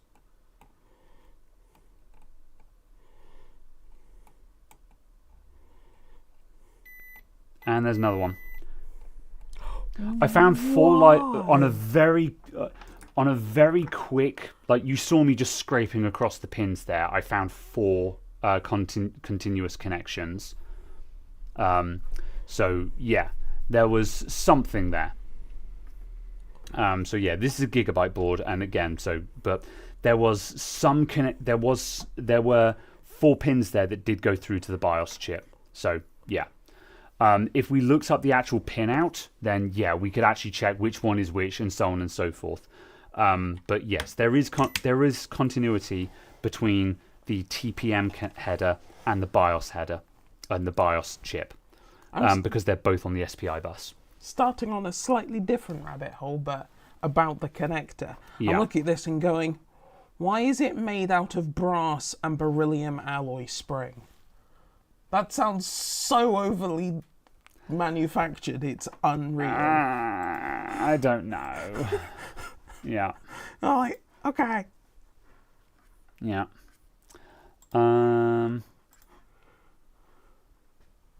Okay, right. Okay, Lead Farmer has just posted the apparent pin out. So chip select would be pin 1. Let's quickly put that to the test. So chip select is going to be that one there. And that should be pin 1, which would be one of the corners. Yeah, there you go. There's chip select. Yeah. Yes. So yeah, we have got the necessary pins from the TPM header into the BIOS chip. So theoretically, you should be able to do an in-circuit flash without desoldering the chip. So the theory, what we're chasing with this whole wretched conversation is that, yes, theoretically, you should be able to reprogram this BIOS chip without desoldering anything. So for people who are not familiar with soldering, it should theoretically be possible. So, yeah.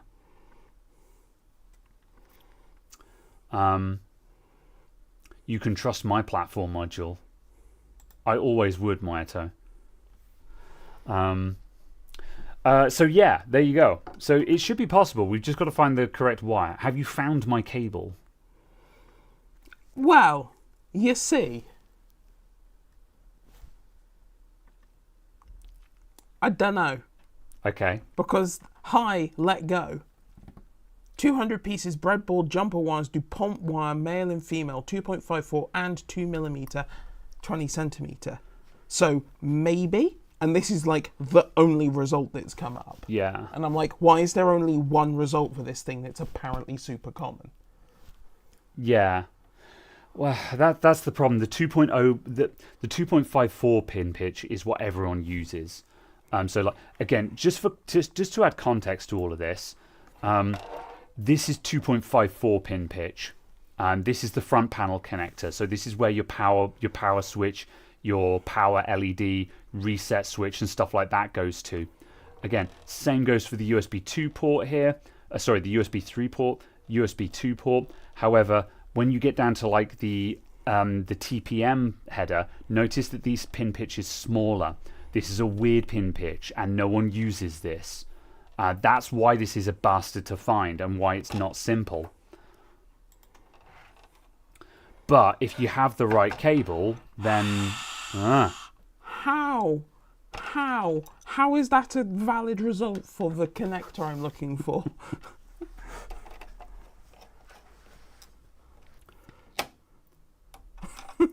When your dodgy TPM module reprogrammed the BIOS.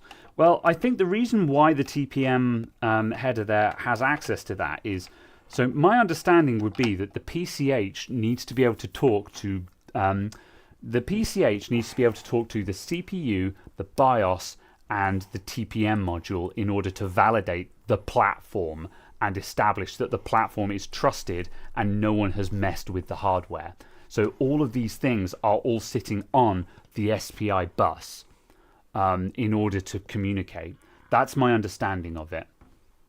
So yeah.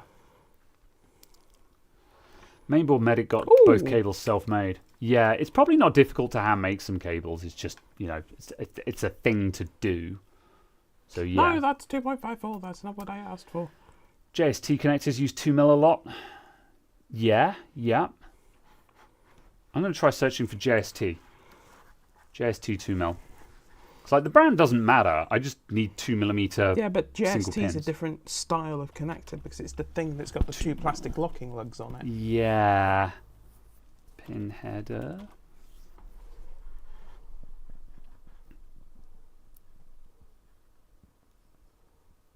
Yeah. JST gives you just a connector block. Oh, I found a 1.27mm pitch cable. It could be on a different SPI bus. It has no reason to use the cable, the chip select signal. That's fair. Yeah. Okay. But on this particular board it does, and it seems like on a lot of the boards it does. But I can find you a grey flat ribbon data cable in the 2mm pitch. Yeah, it needs to be single row. Why does it need to be single row? Because I thought you wanted to plug into a 2-row hole. No, we could plug into a 2-row hole. Yeah. What is it? Is it 2 by how many? It is 2 by 6. If my eyes have not gone crossed. 2 by 6. There you go. You can have one of them for an entire pund. Outstanding. Minisam says, how can I post a link? Yeah, on Discord, if you're in the Discord, that's the best way to do it. legitimately difficult to post links in a YouTube chat. 2x7. Well, this one is 2x6. So yeah, it's 14 pins. Okay, can you stare at this and validate that that is 6 pins across? 1, 2, 3, 4, 5, 6. Okay, yeah. So on this gigabyte one, it's 2x6. I can confirm that there are at least 6. So I'm not going cross-eyed. However, on other boards, I could believe it. Yeah, because wasn't that what you found with the MSI boards you bought a TPM module for or something? Yeah, I did buy a TPM module for an MSI. I've no idea what happened to it. Didn't you buy it and then find out that the board you had different numbers of pins? Yeah, it turns out that TPM modules are not universal. And they're also not compatible with the boards they say they're compatible Yeah, with. however, I paid like 10 quid for it, so who cares, you know. Hang on a sec. Where's my B450? That'll have the header on it. Yeah, here's a B450. That's a 2x6 as well. No, wait, that's a 2x5. So yeah, I could believe that some of them are 2x7. So like, but yeah. Also, though, hang on. There's another solution is that I can just look at the picture, because people are saying that the picture was a 2x7. So yeah, clearly there's a lot of variation. But so you'd have to get a 2x7 just to be safe. But the issue is that's going to be a connector block that doesn't fit half the boards you're trying to use. So now we've got to buy 3 different cables depending on what motherboard you're using. It's almost like it would be easier to desolder the sodding chip. Especially given the fact that it seems functionally impossible to find. This is why I want individual pins like this, because this solves that problem. Oh yeah, I can't find any. AliExpress doesn't have any. I can't believe, like, I just want this, but in 2mm pin pitch. How hard can that be? Please check Discord. Okay. 1.27, was that the other size? Right, checking the two things. Right, we've got a USB to UART cable. This is not helpful, because we're not trying to do. I mean, it's I2C, SPI, and UART, but I need something that goes into a known programmer like a CH341A.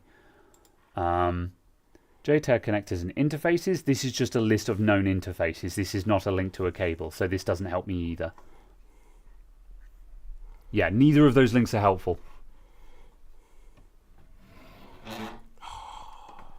I can find the rainbow cable without any connectors on. Yeah. The B550 though, yeah, confirmed that was a 2x7. Wires can be soldered to a PCB with pins. If you're gonna solder wires, why would you not just desolder the chip? We're back to square one of just desolder the chip. This is kind of my frustration, because this is the thing. Like, in a lot of my in videos where I've done BIOS reprogramming, loads of people in the comments have been like, "Why don't you use a clip? Why don't you use the JTAG header? Why don't you do this?" I'm like, because that's harder than desoldering the chip. So,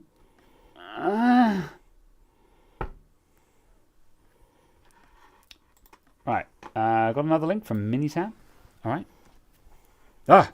Okay, Minitam has got it.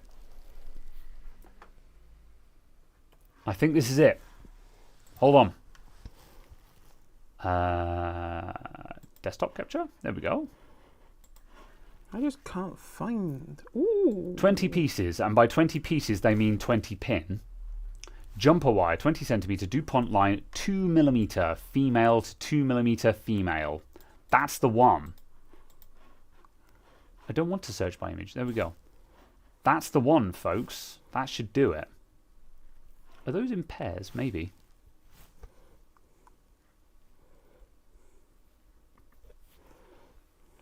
All right. I'm going to buy this. Would you just tell me the pin pitch?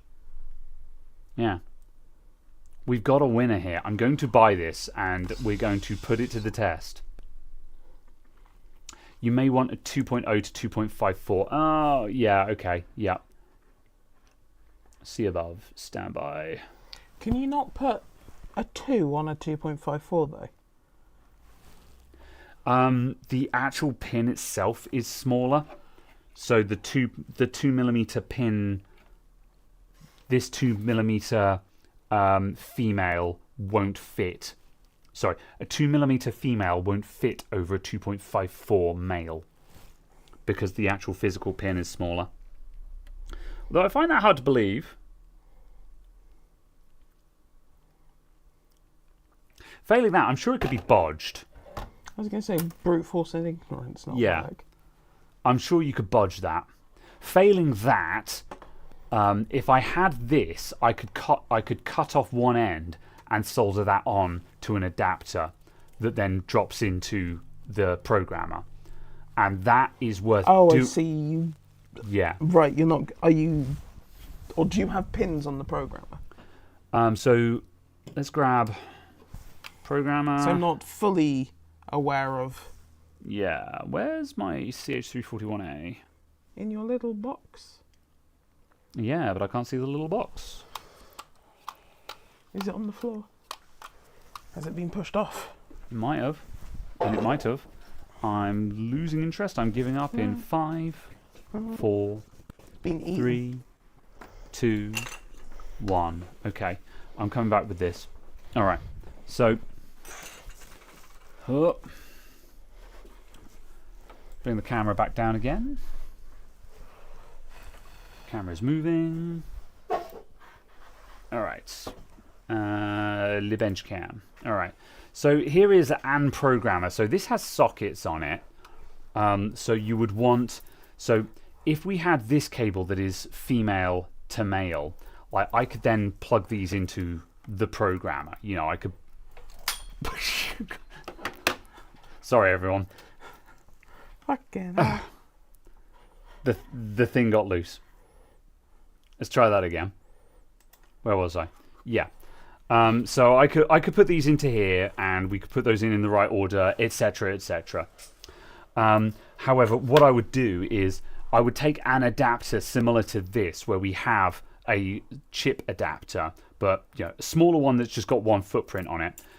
Cut off the ends and solder directly onto the chip adapter. Now you have a chip adapter like this, and now you then plug these into the motherboard in the correct orientation, and that solves your problem.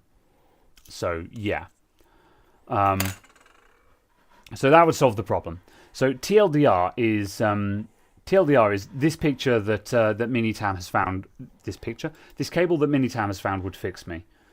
So yeah, I'm going to buy that.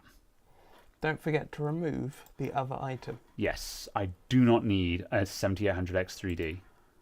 Do you want a small HDMI coupler? I do if it can remove HDCP.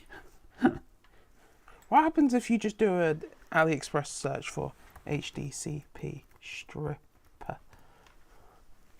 I tried that the other day. I didn't have a lot of luck. I mean, I believe they're referred to as EDID managers. Yeah, if that's the term for it. However, also though, again, if they require USB power, then I may as well just use the HDMI splitter that I have. Oh, I don't disagree. Yeah. Okay, right.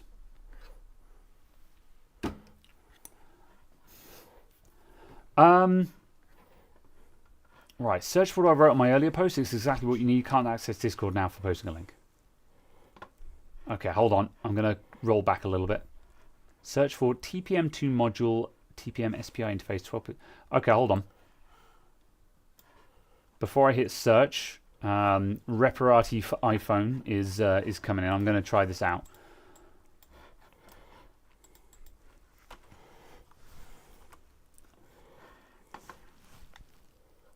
Where am I searching this for? On eBay or what?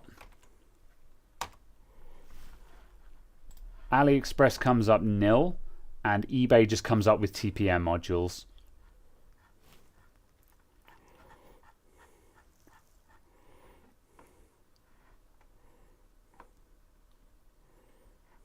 Just Google it. Okay, but I'd like to buy that from, you know, a shop.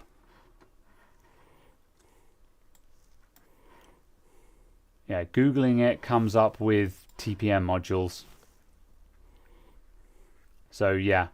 I'm buying this cable because it's £3.30. Decision is made. Whoop.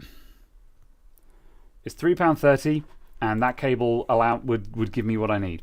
So we'll put it to the test. We have spent about an hour talking about this wretched cable. So I vote we move on. Got a new JLC project. It's not a JLC project, because, yeah, it doesn't involve a PCB. But, however, it does mean that I can actually talk about in-circuit flashing. Right. Purchase. I have purchased. Alright, there we go. One of those cables is on the way. We'll find out. I'm closing all of this down now. I'm shutting it down. I'm shutting it all down. What if you had one of those inline HDMI to DisplayPort adapters?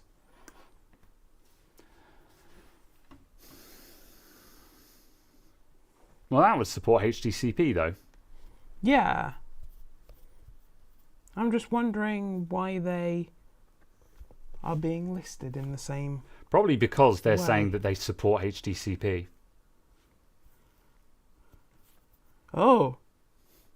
Would you like to convert your Type-C port into two Type-C ports? Delightful.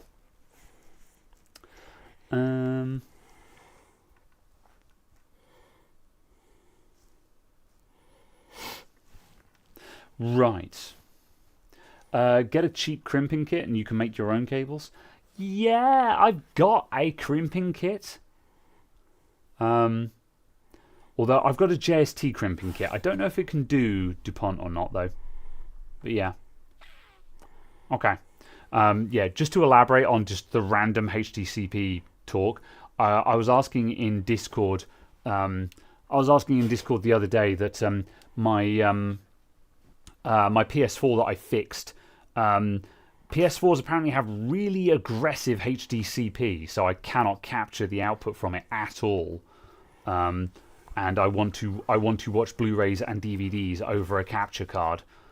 So yeah, I need to use a HDMI splitter or something like that, which generates a lot of cable spaghetti.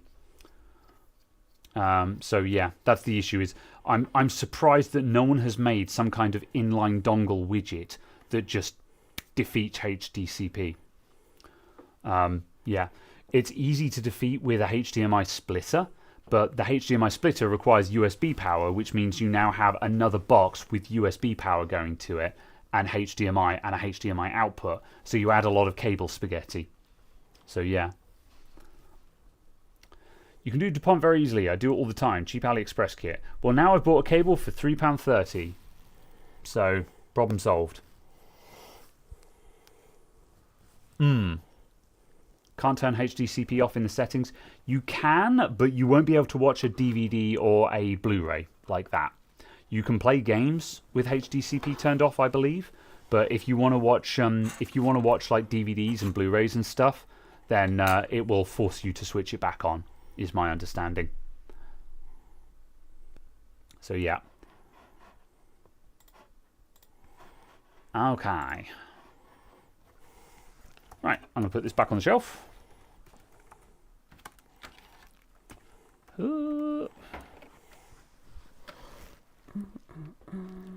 I'm going to get a stool and sit down. Very well.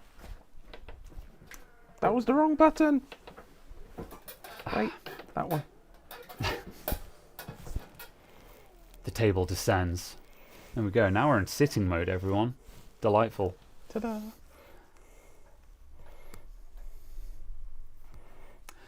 Okay.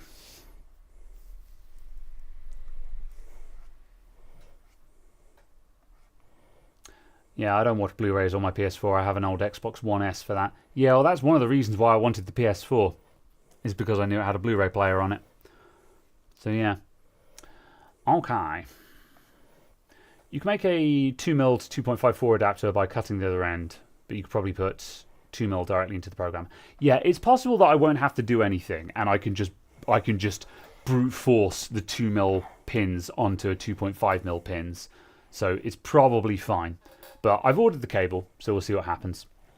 So yeah, you need to mod the camera to go with the table.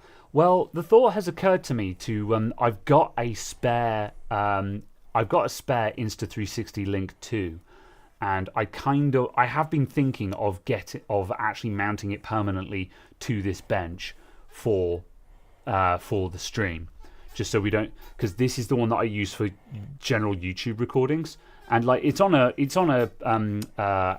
stand, so I can move it about.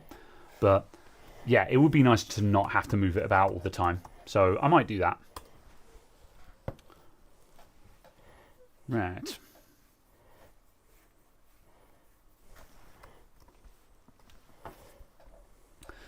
Do people watch DVDs anymore or stream? Well, I want to watch DVDs and Blu-rays because I've got a bunch of DVDs and Blu-rays, and I don't want to spend money on streaming services when I have a higher quality version of the movie sitting on my shelf.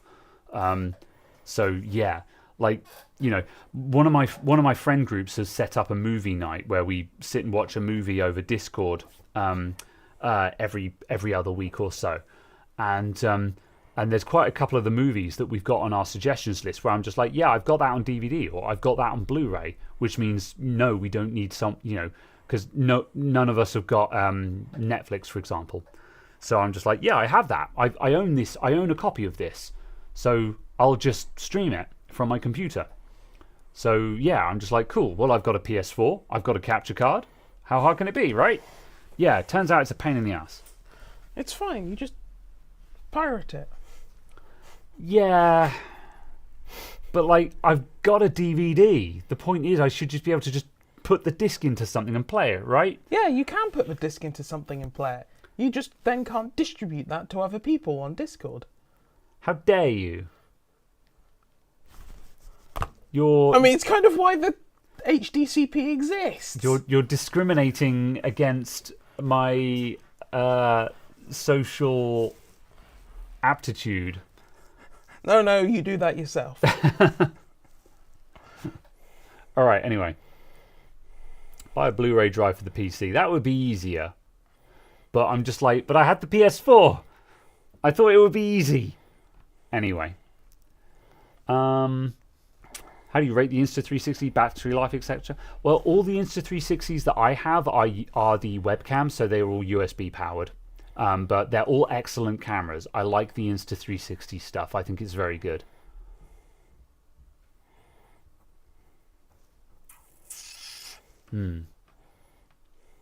Discriminating against the people that say I, R, and walk in like they have wooden legs. The Scots. Yes. I'm confused. Slightly. Right. We need a new subject. Watchers from Beyond the Veil. I had other ideas of stuff that I was going to talk about, but I've forgotten them all. I'm not doing great with this finding a splitter that doesn't require power. Malarkey. Yeah, this is the thing. I was looking the other day and I was like, I can't believe no one has solved this problem. But also, I'd imagine it's because, you know, it requires power. Yeah, I think the issue is because HDMI has a 5-volt line on it, but the 5-volt line has like a very small amount of power and is not designed to actually power anything. I think Cider reckoned that the 5-volt rail was designed to just power EDID in the monitor, which would be just a couple of milliamps. Yeah. So trying to power an entire box on it is pushing it. Like, you're kind of pushing your luck just doing like HDMI to VGA adapters. Those are powering a digital to analog converter. That's pushing your luck as it is my understanding. So yeah.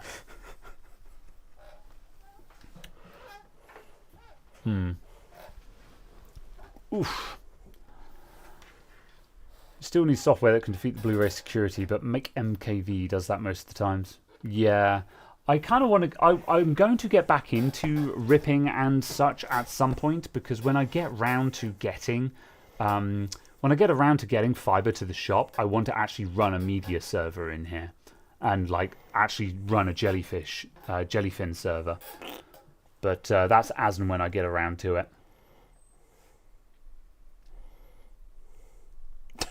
So yeah, the 4K stuff isn't high priority. Oh gosh, one of these products is not like the other. Indeed. So Caradog is looking up HDMI splitters and has discovered a nose hair trimming tool. And I think about this a lot because because when me and my sister were kids, my mum was an Avon subscriber, and we would just read through the Avon catalogue because there was always one kicking around the house. And in the Avon catalogue, they would always have like, you know, trimmers and beard trimmers and stuff like that. And there was this one advert that persisted for a nose hair trimmer, but the model was he had it and it was like an action piece. He was like with it, and we found this to be the funniest thing ever. And to this day, I think about that picture a lot. Would you like to commit crimes? Plex is a good streaming service. Yeah, you need to pay money for it to be good now, though, right? My understanding was Jellyfin was like Plex, but free.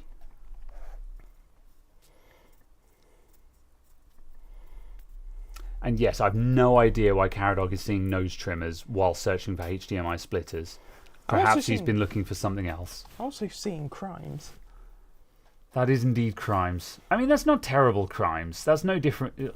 Type C to DC jacks, that's no different to the cables we use. But it is when it is purely just the plug. Yeah, I guess. But like, if you wanted to adapt to just a single device.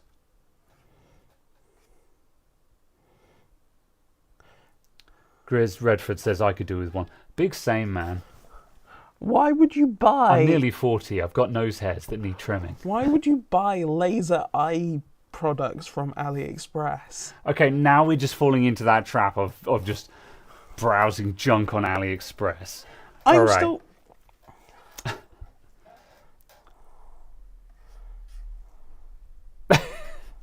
We need to talk about something else. What else is new in the news? What's going down? I'm not finding any of them.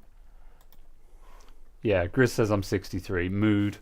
Doom scrolling in progress. No, we will find something else to talk about. Chat, help me. Oh, it's got eARC. Good.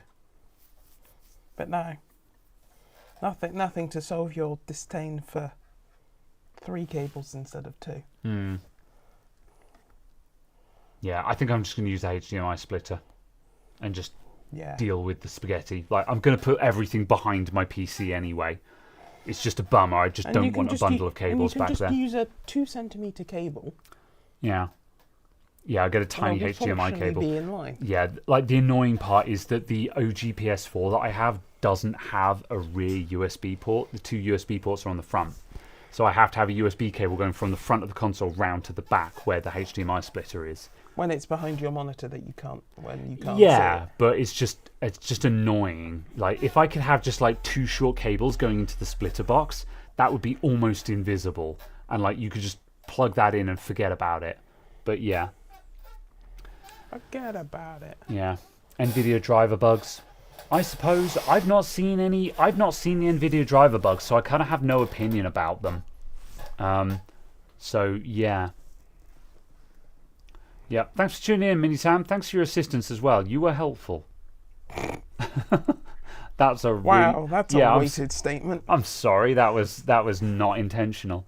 So yes, GPU prices falling slightly. We kind of talked about that at the start. So yeah. How good does a 9060 XT need to be at £350 currency? Well, you know, that's an interesting question. So is it 350 for the 16 gig one, isn't it? Or is it 350? Yeah. It would need to be fractionally faster than a 6800 XT is my statement. Fractionally faster than 6800 XT. Yeah, because I can buy a 6800 XT for £285. Yeah. secondhand. Yeah. I think paying £50 to £70 for a being, brand new product that is being current generation. 2 generations newer. Yeah, and will have ray has tracing that works. Yeah, is very fair. Yeah, 350 for the 16. Yeah. That's where I would loosely put it. Maybe 6800 non-XT. Yeah, so where does the 6800 land these days? I'm going to quickly look that up. Look at Tech Power Up. It will be faster and more useful. Tech Power. Yeah. And then 6800. Yeah. The reason why I 6800 vanilla or 6800 XT specifically? Either. Doesn't matter because they'll be on the same chart. Fair. Yeah. Because they're all on the same chart. Yeah. So question then. Hold on. Desktop capture. So is this relative performance chart useful? Because the reason why I always look up Gamers Nexus is then you can look across a couple of different games and kind of gauge what you're looking at. That's why I always look up Gamers Nexus. It's good enough, but I wouldn't be making decisions on a 10% difference. Yeah. Fair. I would be using it for, this has grouped this with the 6800, the 4070, the 3080, the 5060 Ti 16 gig. It's a useful, it's what we want user benchmark to be, but it isn't. Yeah. That's what I look at it. That's what I look at it as, is a case of, cool, we're looking at performance that's between a 5060 Ti and a 3080 Ti. Yeah. JD says, I like Upside Down Steve, hardware unboxed, because he shows the average. That is also fair. The advantage of looking at Tech Power Up is you're seeing all the graphics cards on a single chart because it's a website. Whereas the problem with looking up YouTube videos is you have to look up whichever card is newer in order to hopefully see the older cards there. Yeah. So, yeah. It was also just a case of kind of, this was the point of GN doing their website, but they haven't updated any of the charts, and they're all a JPEG.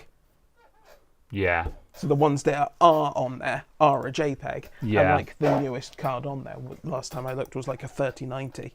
Yeah. Hardware unboxed is TechSpot. Kinda. Hub. I can't remember exactly what the arrangement is, but TechSpot and Hardware Unboxed are related by the fact that Steve and Tim both write for TechSpot. Oh, fair enough. Yeah. So, where is the? There's the 9070 down there. So yeah, the 9060. Yeah. So like it landing around this kind of area. Yeah. Looks 100% plausible. Yeah. And it makes it a smidgen faster than the 5060 Ti 16 gig. Yeah. So yeah, it landing around 6800 XT performance / 7700 XT.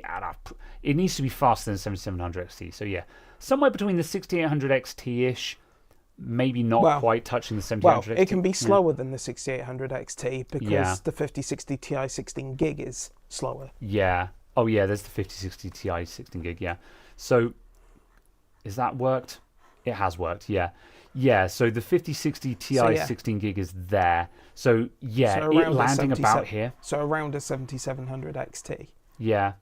Yeah, that's not too shabby. Yeah. So yeah, that would be entirely reasonable. Yeah. For, brand new card. It's not going to be the best bang for buck in terms of like versus secondhand products, but like I think that's an unfair comparison. Yeah. So if we say, okay, plus 70 quid because I want to buy something that is brand new and current generation, then sure. Yeah. So yeah, I think that's fair. Pell says, is the 50 series a lost generation? I mean, kinda? Yeah, kinda, sorta. Like the 40 series was a bit of a damp flannel as well. The thing is that lots of people are just like, oh, these cards are bad and stuff like that. And it depends on how you're looking at it. Like, because I just said, if you're comparing against previous generations and the secondhand market, then yeah, it's all bad. The past 2 generations have been damp flannels. However, if we look at things in a vacuum, it changes. Because the problem is that I can't buy a 40 series graphics card. If I go to scan, let's say I want to buy if I want to buy a a 4070, RTX 4070. Can I still buy a 4070? Gaming laptops, no. So, okay, computer hardware, components, Nvidia gaming. So 40 series. What can I actually still buy? I can still buy 4060s for what that's worth. Yeah, I don't know why you'd buy them new. 4060s are the only 40 series graphics cards that I can still buy. Oh, 4060 Ti's, yeah. Yeah. Sorry, I thought that price was for a 4060. No, yeah. Vanilla. So Scan is a mainstream supplier. So they're not the only supplier. I'm sure someone out there has stock of 40 series graphics cards, but Scan are a big supplier in the UK. If Scan, Scan is a very reasonable barometer of what the retail market looks like. And they only have 4060s. So there's no point, like, one might say, forget the 50 series, buy a 40 series instead. But I can't, So to that extent, it doesn't matter if the 50 series is only fractionally faster than the 40 series, because I can't buy a 40 series. And it's going to be the same story with the 30 series. So again, if we go components, Nvidia gaming, 30 series Ampera. We've got a 3060 there, 3050, 3050, 3050. You can't get 30 series. It's gone. They don't exist. So let's look at AMD as an example, as a comparison point. AMD gaming. Let's say. So let's look at the AMD 68. Just click view all at the bottom. Oh, that gives you a really long list, though. That's the problem. However, I think for the AMD one, we'll have to because they don't have as good a one. Okay, so it's sorted. That's fine. Yeah, if you just scroll. Let's look at. Okay, so let's filter by in stock. Right, 6400, 66, 7600s. So AMD are a bit better. The older generations do exist. We can buy 7000 series stuff here. And like 7700 XT, that's a good card. That's a card that you might, if you want to buy brand new, that's viable. So, we can talk about that. So with AMD, it's not quite as bad because the older generations exist, which means when we're talking about the AMD 7060 when we're talking about the 9060 and the 9070 series, we have to compare them against the older generations because you can still buy the older generations. So that's still a comparison we can make. We can say, okay, should I buy a 9070 XT when I could buy a 7900 XTX? Because the 7900 XTX is going to be faster in certain areas, So that's a conversation we can have. However, with the Nvidia cards, once the new generation comes out, the previous generation basically evaporates.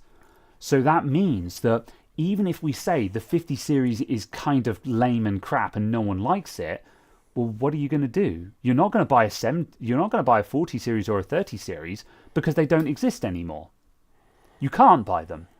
So the 50 series is the only ones left standing as long as they're in stock. So it doesn't matter if the 50 series is a damp flannel and a wash because it's all you can get, assuming you're going to buy Nvidia. So I guess, but also I feel like my comment is that telling someone that the only option is buying new is wrong. Agreed. I'm playing devil's advocate here. I'm assuming that we're saying I want a new graphics card, Okay. If I was engaging in someone with that conversation, I'd be saying, cool, look to spend 5 times the amount of money you would need to actually spend to buy this then. Yeah. So which makes it terrible value. Well, this is the interesting thing, though. But as soon as you talk about AMD, you can buy the older generations brand new. So if you've got, because you do get clients who are just like, no, I don't want secondhand, I want brand new. And you can tell them that secondhand is fine. You can tell them, no, trust me, I can buy you a secondhand graphics card and it will be mint. You won't know the difference. And they'll say, no, I want brand new. I don't want someone's hand-me-downs. They will insist, I want brand new. And it's like, okay then, what are you going to buy? You know. So that's the thing. So for that, the 50 series is the only Nvidia cards left standing. And the secondhand market, at the start of the stream, we talked about 4060 8 gigs and 4060 Ti 16 gigs. And we looked at those and we were like, they exist, but they're not great bang for buck. If you really, and because, you know, the RTX isn't really worth much. If you're desperate for Nvidia, then sure, maybe. But we've kind of, like, people are starting to realize that maybe Radeon isn't as bad as everyone thinks it is now. So, yeah, the TLDR is, yeah, I think the 50 series is a wash. It's the only Nvidia you can buy, assuming you find stock, if you want brand new. But the TLDR is, yeah, it's kind of a wash because you should buy a Radeon, basically, because you can buy previous gen Radeon cards, and more importantly, there is a thriving second-hand market of Radeon cards that are just better value for money. You can buy second-hand Radeons for really cheap because everyone thinks they're bad when they're not.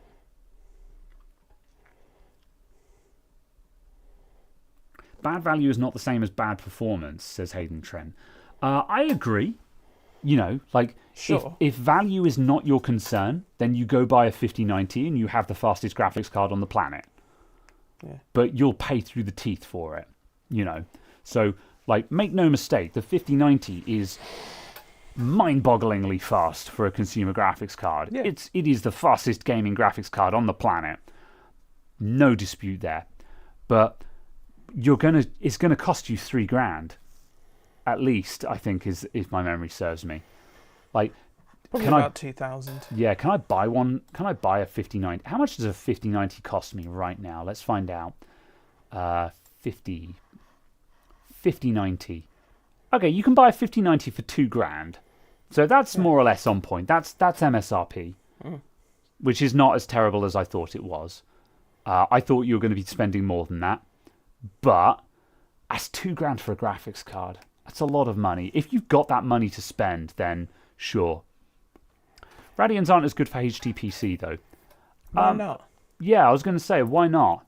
You know, I mean, if all you're doing is transcoding, anything can transcode. Hell, you could buy an Intel Arc Alchemist and transcode at the speed of light. So yeah, that's kind of not an issue.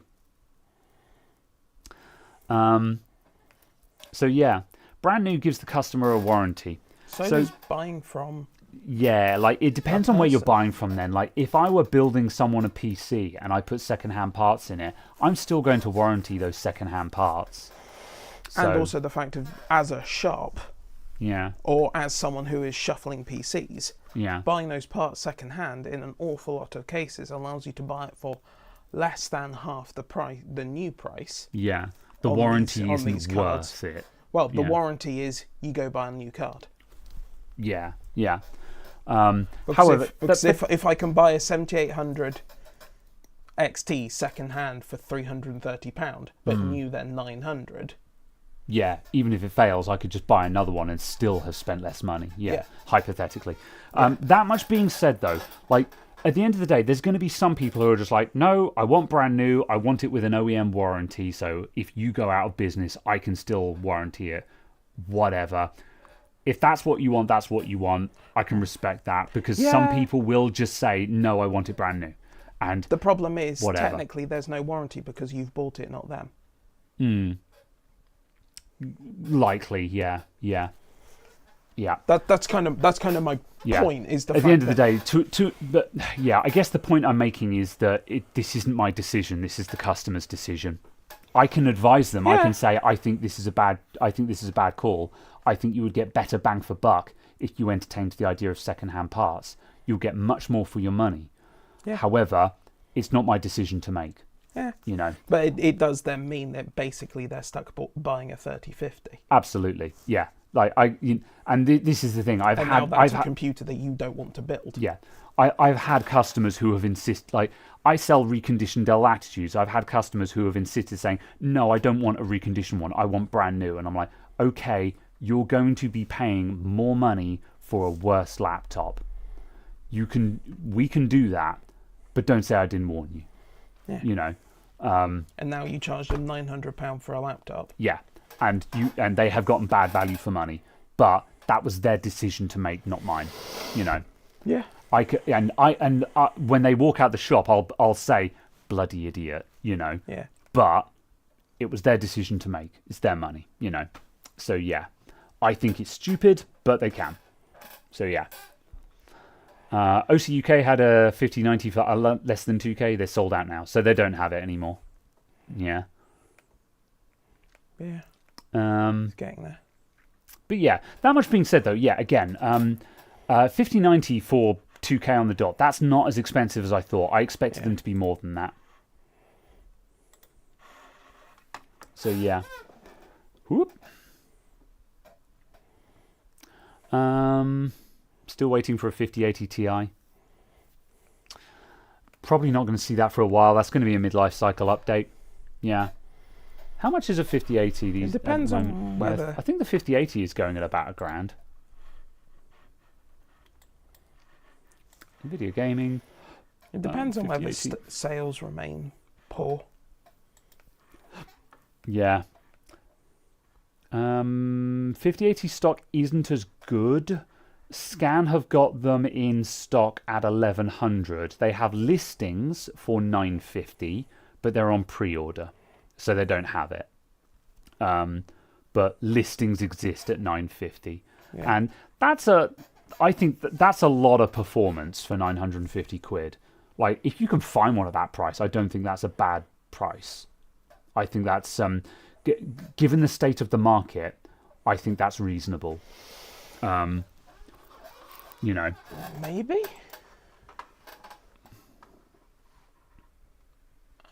Yeah. I guess. Yeah, because that's beating a 7900 XTX with all the bells and whistles of a 50 series card.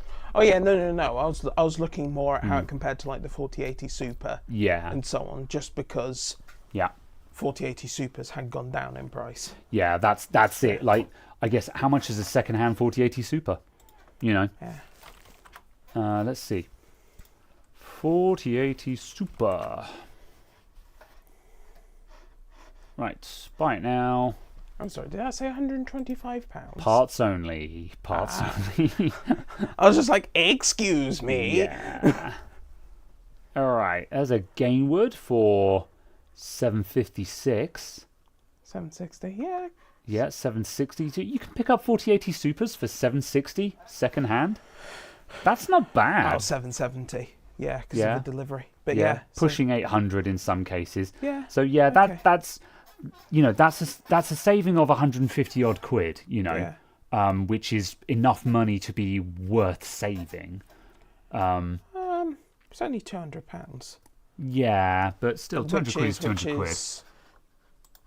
We'll call it around 20%, and the performance differential is 12%. Yeah. On that, so yeah, no, it's about price parity, isn't it? half, You know, yeah. Like, it's not, the value is the same, but you're getting 12% less performance for, you know, 150 to 200 pounds less.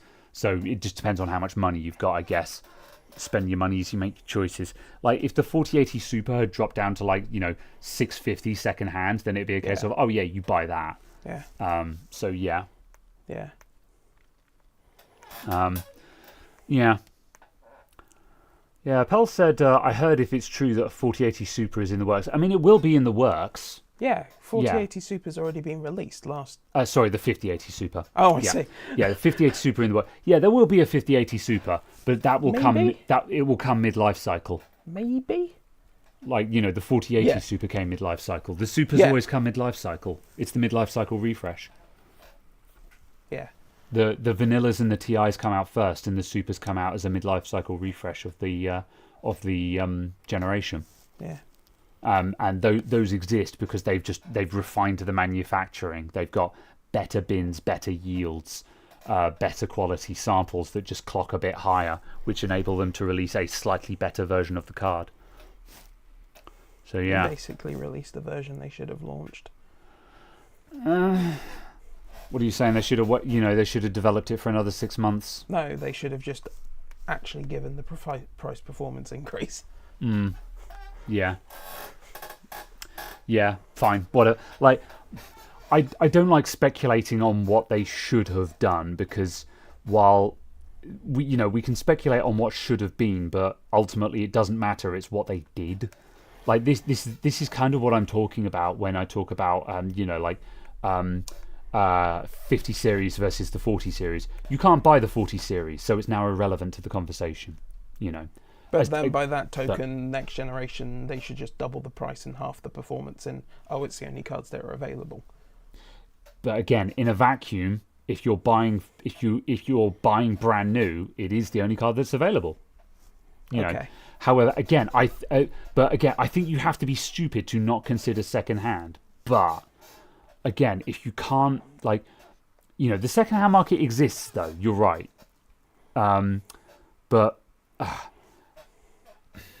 I don't know. I feel like viewing it in a vacuum is a really easy way to suddenly pay 4 times the amount for 1/4 the performance. And that's why I think you have to consider secondhand. But let's say you're an OEM or a system integrator, and you're selling brand new computers. You can't sell a brand new computer that's got secondhand parts in it. So what do you sell? That's the problem. I fully agree. I think you have to be insane not to consider secondhand in this environment for this exact reason. But if we're gauging whether a product is good or not, we can only compare it against the current equivalents that are on sale brand new. So again, it just depends on what. I don't know. It depends on what environment it depends you're on in. whether you're trying to tell Nvidia they've done a good job, or whether you're providing consumer advocacy and advice. Yeah, that's true. Yeah, I think you can still criticize the product. Like if you sell a product that is double the price and half the performance of last year, then yeah, you can say this is terrible, and this is a terrible product. Yeah. But this the thing is, everyone said that the 4070 was terrible. Yeah. But when it's all you can buy, Nvidia, what else do you buy? If you can't buy a 30 series card, then I kind of need to know whether the 40 series, how the 40 series performs. I don't know. Again, I guess we're in that circular logic of the answer is secondhand. Yeah. Yeah, and it still just sounds like you're advocating for take whatever they give you. Be thankful they even bothered releasing graphics cards for you to buy. But if that's all you can buy because you're buying brand new, AMD exists. Yeah. Intel exists. Yeah. Not buying a graphics card you don't need exists. Well, if you need a graphics card because you're buying a new PC and you don't have a PC. Yeah. However, yes, this is why we shill for AMD. But that's the thing. I'm asking the devil's advocate questions here, because this is what people will say. People will say, I don't want secondhand. I want to buy a brand new card. And, they'll say, I want a brand new card, and I've heard that Nvidia are really good. And you say, okay, well, this is what you're getting. But if you buy Nvidia previous gen, you'll get this much performance for a lot less money. So that's kind of where that conversation then goes. I think this has gotten a lot easier, and my position has become significantly weaker because Nvidia, as of this year, has now deteriorated to the point where, because I know that AMD have been fine for the past 2 to 3 generations, but we all know that everyone kind of wanted the Nvidia card for a long time. Yeah. However, but isn't your point is, as of this year though, Nvidia have eroded their image to the point now where it's just actually the AMD offering is extremely attractive. But isn't your point with someone with a shop, a YouTube channel, and an audience to educate people? Sure. Yeah. And when buying something is demonstrably bad for them, shouldn't you tell them that instead of just saying it's the only one that's available? Yeah, I'm just saying if you're buying new, but you shouldn't buy new, you should buy secondhand. So, yeah. I guess what we're saying is don't buy new products. Well, I don't know. I think I don't know if that's what I'm saying or not. But Yeah. what I'm saying is very much a case of you can't just blindly say, "Oh well, it's the only one that's available." Because secondhand exists, yeah. Well, either way, irrespective of whether anything else exists or not, a product can be a bad product even if it's the first and only one to ever exist of that product. Yeah. But like, yeah, I mean, this is the thing though. Like the 6000 series, like the AMD 6000 and 7000 series has persisted quite a lot. But we had to entertain the like. Okay, let's take a hypothetical situation here. Nvidia, they bring out a new generation, and the previous generation evaporates. That's how that works. Yeah. You know, what if AMD were the same? Like, again, I'm taking a hypothetical here. AMD release a new generation, the previous generation evaporates. So the 7000 series comes out. 7000 series, kind of a damp flannel, not that much better than the 6000 series. It's slightly better, but not by a huge amount. But if the 6000 series had evaporated, then the prospect of saying just buy a 6000 card doesn't work anymore. So now we have to actually. So you can tell me that the 7700 XT is a bad card because it's only fractionally faster than the 6700 XT. But if I can't buy a 6700 XT, then that doesn't actually matter. You know, because like you can tell me it's a bad card, but it's like, okay, but let's say I don't own a PC and I'm building my first PC and I need to know what graphics card is the best option available right now. Yeah. If I can't buy the old gen card, well, why are you telling me to buy the old gen card if it's not in stock anywhere? You know. Now in this instance, it is in stock, so we can view that as an option. So buying AMD is the answer here. But that's kind of the counter argument I'm trying to make, that when the new graphics cards come out and people go, they're all crap, don't buy them. It's like, okay, well, what do I buy then? You know, I buy secondhand or I buy AMD because I can't buy a 40 series graphics card because the only ones that are left are the crap ones that no one wants. You know.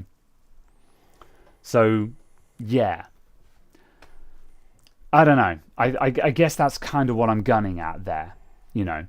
But, however, also, though, you know, we've kind of alluded to the answer, which is buy secondhand or buy AMD. Because, yeah, and Nvidia kind of exists to screw you at the moment. That much being said, 5080 at sub $1,000, not a bad option, you know. Yeah. And, again, the 5090 at $2,000. It's an expensive graphics card, but if you want the fastest graphics card on the planet, sure. Yeah. You know. So, yeah. Don't buy new old products.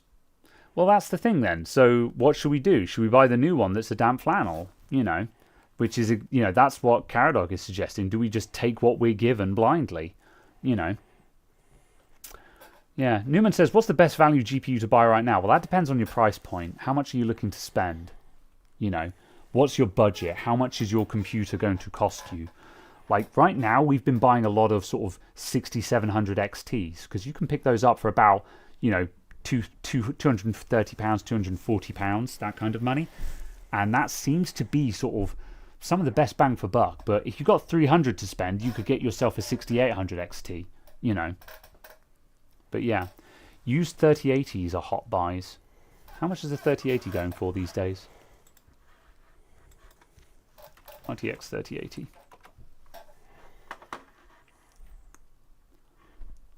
I could buy the bracket for a 3080 for £146.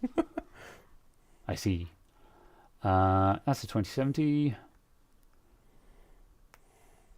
Okay, 3080 Trinity parts only.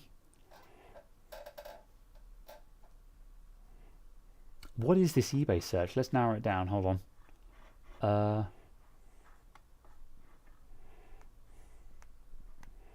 eBay, help me. Let's see. Let's look for a 12 gig card.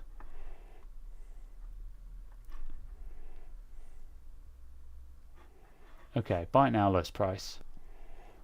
Okay, here we go. 3080, 12 gig, working, OC ready. It's a bit dusty. Hold on. Yeah, okay. So here's one here. 3080, 12 gig, low hash rate, whatever. No one's mining. No one cares. Yeah, 363 quid. Hey, that's not bad. So yeah, like that much being said though, like you can pick up a 6750 XT, like the one I've got over there, for probably close to 300, that will do basically the same performance as the 3080 and has 16 gigs of VRAM. So a 6750 XT I think is better bang for buck. Yeah, JD says I'd rather have a 6800 XT than a 3080. I agree. Yeah. I'm not sure, Chris. Yeah. Unless you've been seeing them going lower than that. Yeah, if you've been seeing them go lower price than this, let's have a look at sold. Maybe there's just no good ones right now this very second. Parts only. Someone got a 3080 Ti for 260 quid. Now you're talking. That's a good price. Someone got a bargain there. Parts only pre-owned. 286. Yeah, so they do that's a 3070. They do pop up at sub 300. Yeah, like the 10 gig ones, because you're searching for the 12 gig ones. Yeah. Oh yeah, 10 gig. Yeah. Yeah, again though, at a 10 gig though, you just get a 6800 XT. The 6800 XT is going to be the same performance, but with nearly twice the VRAM. So yeah. 3080 is a tier up from the 6750 XT. Yeah. I mean, if you clock it right, I mean, a 3080 10 gig will do. Okay, so these are synthetics, but based on my knowledge, a 3080 10 gig. 3080 10 gig is a full tier up from the 6750. Yeah. Okay. Well, I mean, yeah. My point of comparison is I did a superposition 1080p extreme test on my one, and it gave me 10,000 just over 10,000, and like that, a 3080 will give you 1100, and a 3080 Ti will do 1200 to 1300. So a full tier up, I'm not so sure. You know, I think they're kind of comparable, but that's just superposition though, which is obviously a synthetic benchmark, so it's not really a fair test.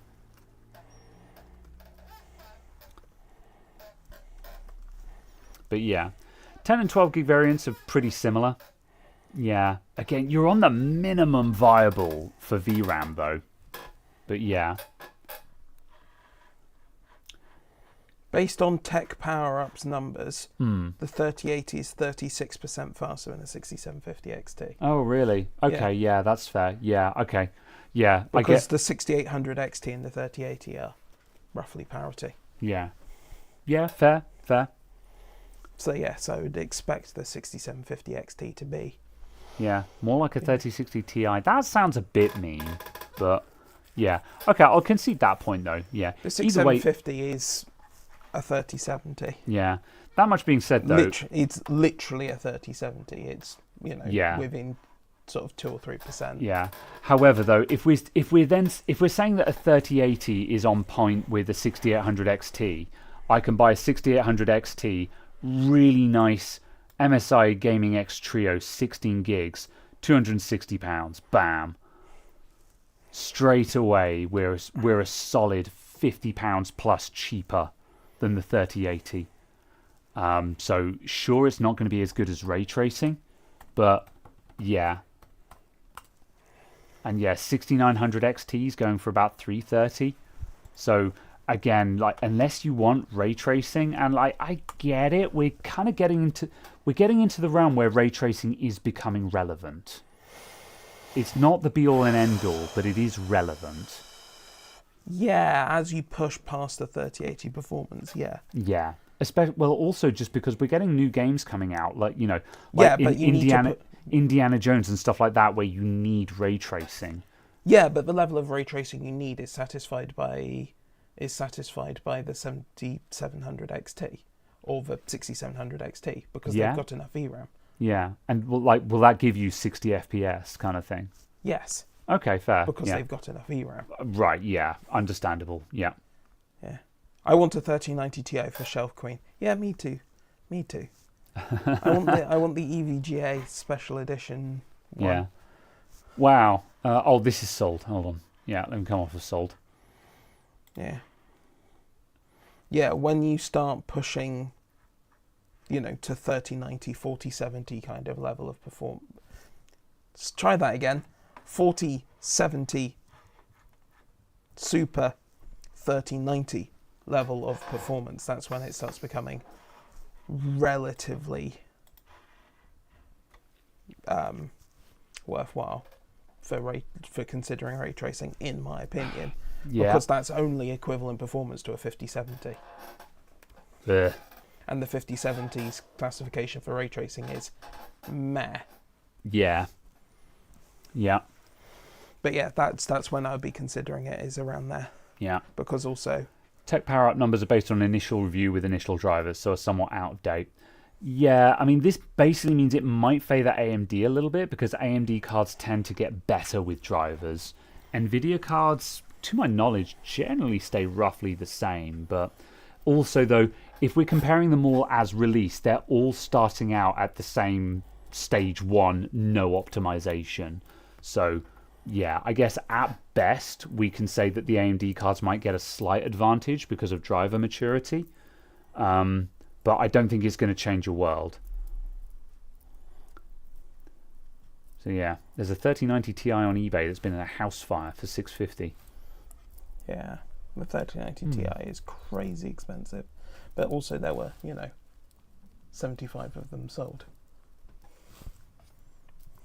Yeah.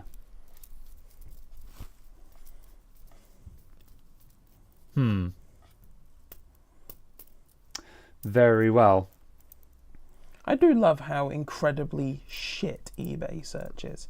I've searched for a 6900 XT, 1050 Ti, 1660 Ti, 1070 Ti, 2080 Ti, 3070. It's the same as Amazon. You I'm search like, for these one aren't thing and even- it tells you something else. I'm like, that's not what I searched for. These aren't even the right brand. Yeah, like if there were a bunch of people who were if there were a bunch of people who were stuffing their titles with keywords, then you'd be like, okay, I get that. It's someone has put 2080 Ti, not 3070, not 3080, not 3090. Fine, whatever. Screw that guy in particular.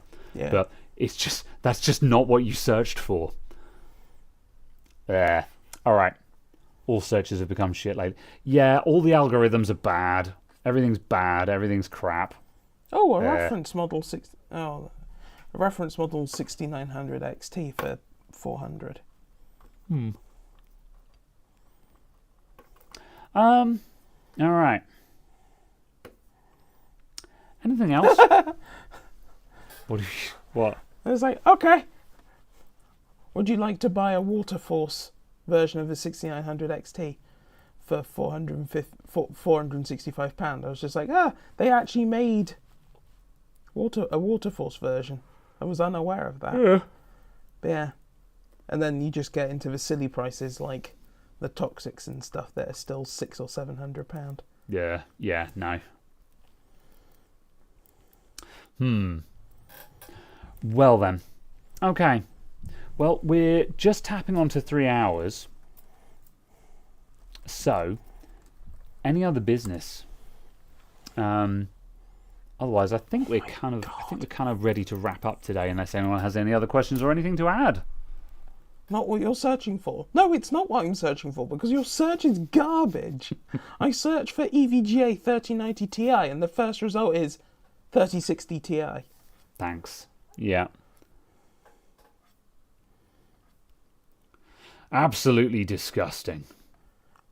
Oh, that's not awful. 3090 Ti for the Win 3. Any opinion on the 771. Intel Battlemage GPUs? Not specifically. How much are they? So we've got. Caradoc bought the B580. Caradoc bought a B580, and we've now got that in the Stream PC. It does the same thing as the old one did. I kind of want to play with it for a bit and just see how it does. I might I might steal it for a week and daily drive it and just see how I feel. Like obviously it's not going to touch my 4080 for performance, but like I want to do just a 1 or 2 week trial with it and just see if I have any problems with it basically. Yeah. Like have Intel Arc sorted out their VR support? Because last I heard, Intel Arc just could not do VR. Like, have they fixed that yet? Because if Arc can't do VR, that's just instantly a non-starter. Like, have they solved that problem yet? Do you still get weird issues? I never had any issues with the Alchemist card. This one here. Okay. But at the same token, we all knew that these had some weird bugs. Like when we were testing this thing, we were able to reproduce weird game stutterings and stuff like that. And we were just like, it's a first-gen product. I feel like at some point we need to do just some messing around with the B580 and just just sit and throw some games at it, try it on some different capture cards, stuff like that, and just be like, how does it feel versus our first impressions of this bad boy, Because, this card was cool, but definitely flawed. Is Battlemage the fixed version? Because, like, a couple of times we've come up at, when we've been speccing computers, we've said, we could put a Battlemage in this. It's the right price point. Am I brave enough to sell someone a Battlemage? And I don't know if I am, because I've not actually really tried one, So yeah. The Pro ones. I have no interest in Pro GPUs. If you're running AI, then they sound very interesting, but I do not AI. So yeah. They also seem quite interesting, just because they are reasonably open cards. Yeah. And Intel's letting partners basically make whatever versions they kind of want, so it's interesting from that perspective. So that's kind of cool. Yeah. As a point of people are building interesting cards with these, like, there's the crazy dual GPU one and stuff like that. It's like, okay, this sounds interesting. What are you lamenting? B580. Yeah. Same performance as a 6650 XT. Which is the same performance as a 2080. Man, 2080's looking tired these days, isn't it? Because I never owned a 2080, but I did have a 2070 Super, and I was like, yeah, it's fine. 2080 Super's all right. Sorry, 2070 Super's all right. But when you look at it on the charts, the 20 series is kind of dead in the water. Oh, God. But you can also see why people were super pissed about the 20 series step up in performance compared to the 1080 Ti. Yeah, it wasn't big enough. Because the 1080 Ti to the 2070 Super is 1%. Yeah. That much being said, though, that was just a step up. Like the 70 series is now the equivalent of last generation's 80 series. That is a class step up in performance. Yeah, but also, sorry, I meant that the 2070 Super was needed to do that. Yeah, so the refresh card, after they realised, oh shit, we're not doing very well. Also, this doesn't take the price into account either, and the prices on the 20 series were kind of wild. So yeah. Bit interesting. But yeah, the performance... Stop it, Graham, you're making my 1070 look bad. Yeah, sorry, Tough Enough. You could buy basically any other graphics card now and just demolish your 1070. Yeah, you could buy a Vega 64 and get 6% more performance. You lost me at Vega. You could buy a Vega 64 and be faster than a 1070. Don't buy a Vega 64. buy But also, though, you could buy a 6700 XT and just demolish it. Yeah. But it's more of a statement of just that's the level of performance you're looking at. Yeah. The Vega 64 is faster. JD says, do not the Vega, I have 7 of them. Why did it take you 7 before you realised you should not the Vega? Because he had to buy 7 of them to get one that worked. But why did you buy? Why did it take you that many before you gave up? Because he needed points. I see. Points are important. The 3050 was very close to the 1070. Whack. Yeah. As long as he didn't exceed its 4 gigs of VRAM. Yeah. I got them at 150 for all of them. Well then, yeah. Next video. Next video is going to be me fixing a HP Omen laptop. By replacing a capacitor. Yes. But I'm doing another breakdown and explanation, and people have been enjoying those. So yeah. Excellent. Are you going to have an ad read in it? Yes. It's going to be FlexiSpot. I hope you guys want to buy. Would you guys like to buy an E7? Oh, that's what I meant to look at. A FlexiSpot E6 Max. FlexiSpot. So yeah. I need to look at their desks. Height adjustable standing desk. All right, you got 5 minutes because we're ending the stream. We're at the 3-hour marker. Price. The cheapest one on their website, basic standing series, is 130 quid. Yeah. Their most expensive one is the E7Q. That is starting at £700. Oof. Yeah. How much is like the E7? Not the Q. What's the cheapest 4-poster? E7. Yeah. The cheapest 4-poster is. Yeah. Although have they got? Oh, there's an E7 Pro. That's a 2-poster, but that's still an E7. Like, yeah. I personally I would buy an E7 rather than E6. Because the E7 has just got way more lift capacity.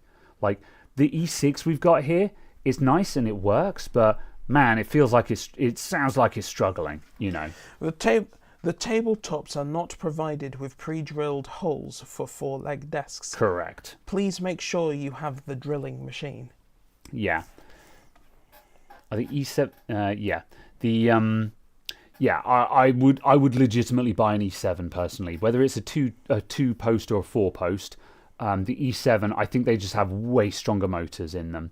The E6 that we've got here, it does work, but when it's going up, it sounds strained. Whereas my E7 at home, with all the weight on it, when it goes up, it sounds the same as when it's going down. It just sounds effortless. This one sounds, you know.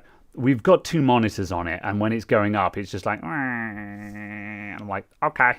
I know it's not overloaded, but the yeah. E7Q has a max load capacity of 300 kilos. Bloody hell. And has a recommended desktop dimensions up to 2.4 meters in length, 900 mil depth. Yeah, that's why it's 700 quid, because it can lift your entire. You can put your old desk on top of it, and it will lift the whole shooting match up, you know. But yeah, 300 kilograms is a lot, though. Yeah, like 200 is fine. They don't even sell the wood in the size that they suggest that you can use it with. Yeah. Useless. I don't know. If you're that fussed, though, you would buy specifically the wood that you want. Oh, yeah, I would. The finest mahogany. Precisely. And then, yeah, you'd need 300 kilograms of weight lift because you're putting bloody mahogany on it. I've enjoyed this conversation in English. I can't have some cheap wood. Finest MDF. Ugh. Mulched 1,000 times. Mixed with school glue. Right. Thanks for watching, everyone. I will not be here next week because I'm going to Virality. So, yes. Okay. I will not be around. So, well. yeah. No stream next week. I will not be around. So, see you in a couple of weeks, folks. If you want to hear more of my stupid voice, I will be doing the last stream of Death's Door tomorrow. We've finished the game. We're doing the post-game. We've got to find all the secrets and the true ending of the game. So, yeah. So thank you everyone for Excellent. tuning in. So where are your tracked sponsor links for Flexi? I don't think I have any. Did you ask them? No. I will check in with them because I need to email them over the weekend anyway, because I need to make up the sponsor spot thing and then send them an email and be like, here is my 60-second integration, please approve this, because I'm contractually obligated for them to approve the 60-second integration.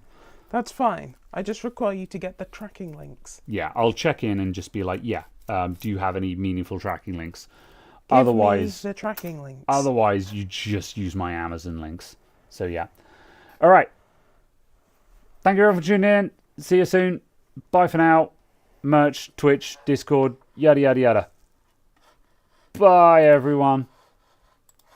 Goodbye.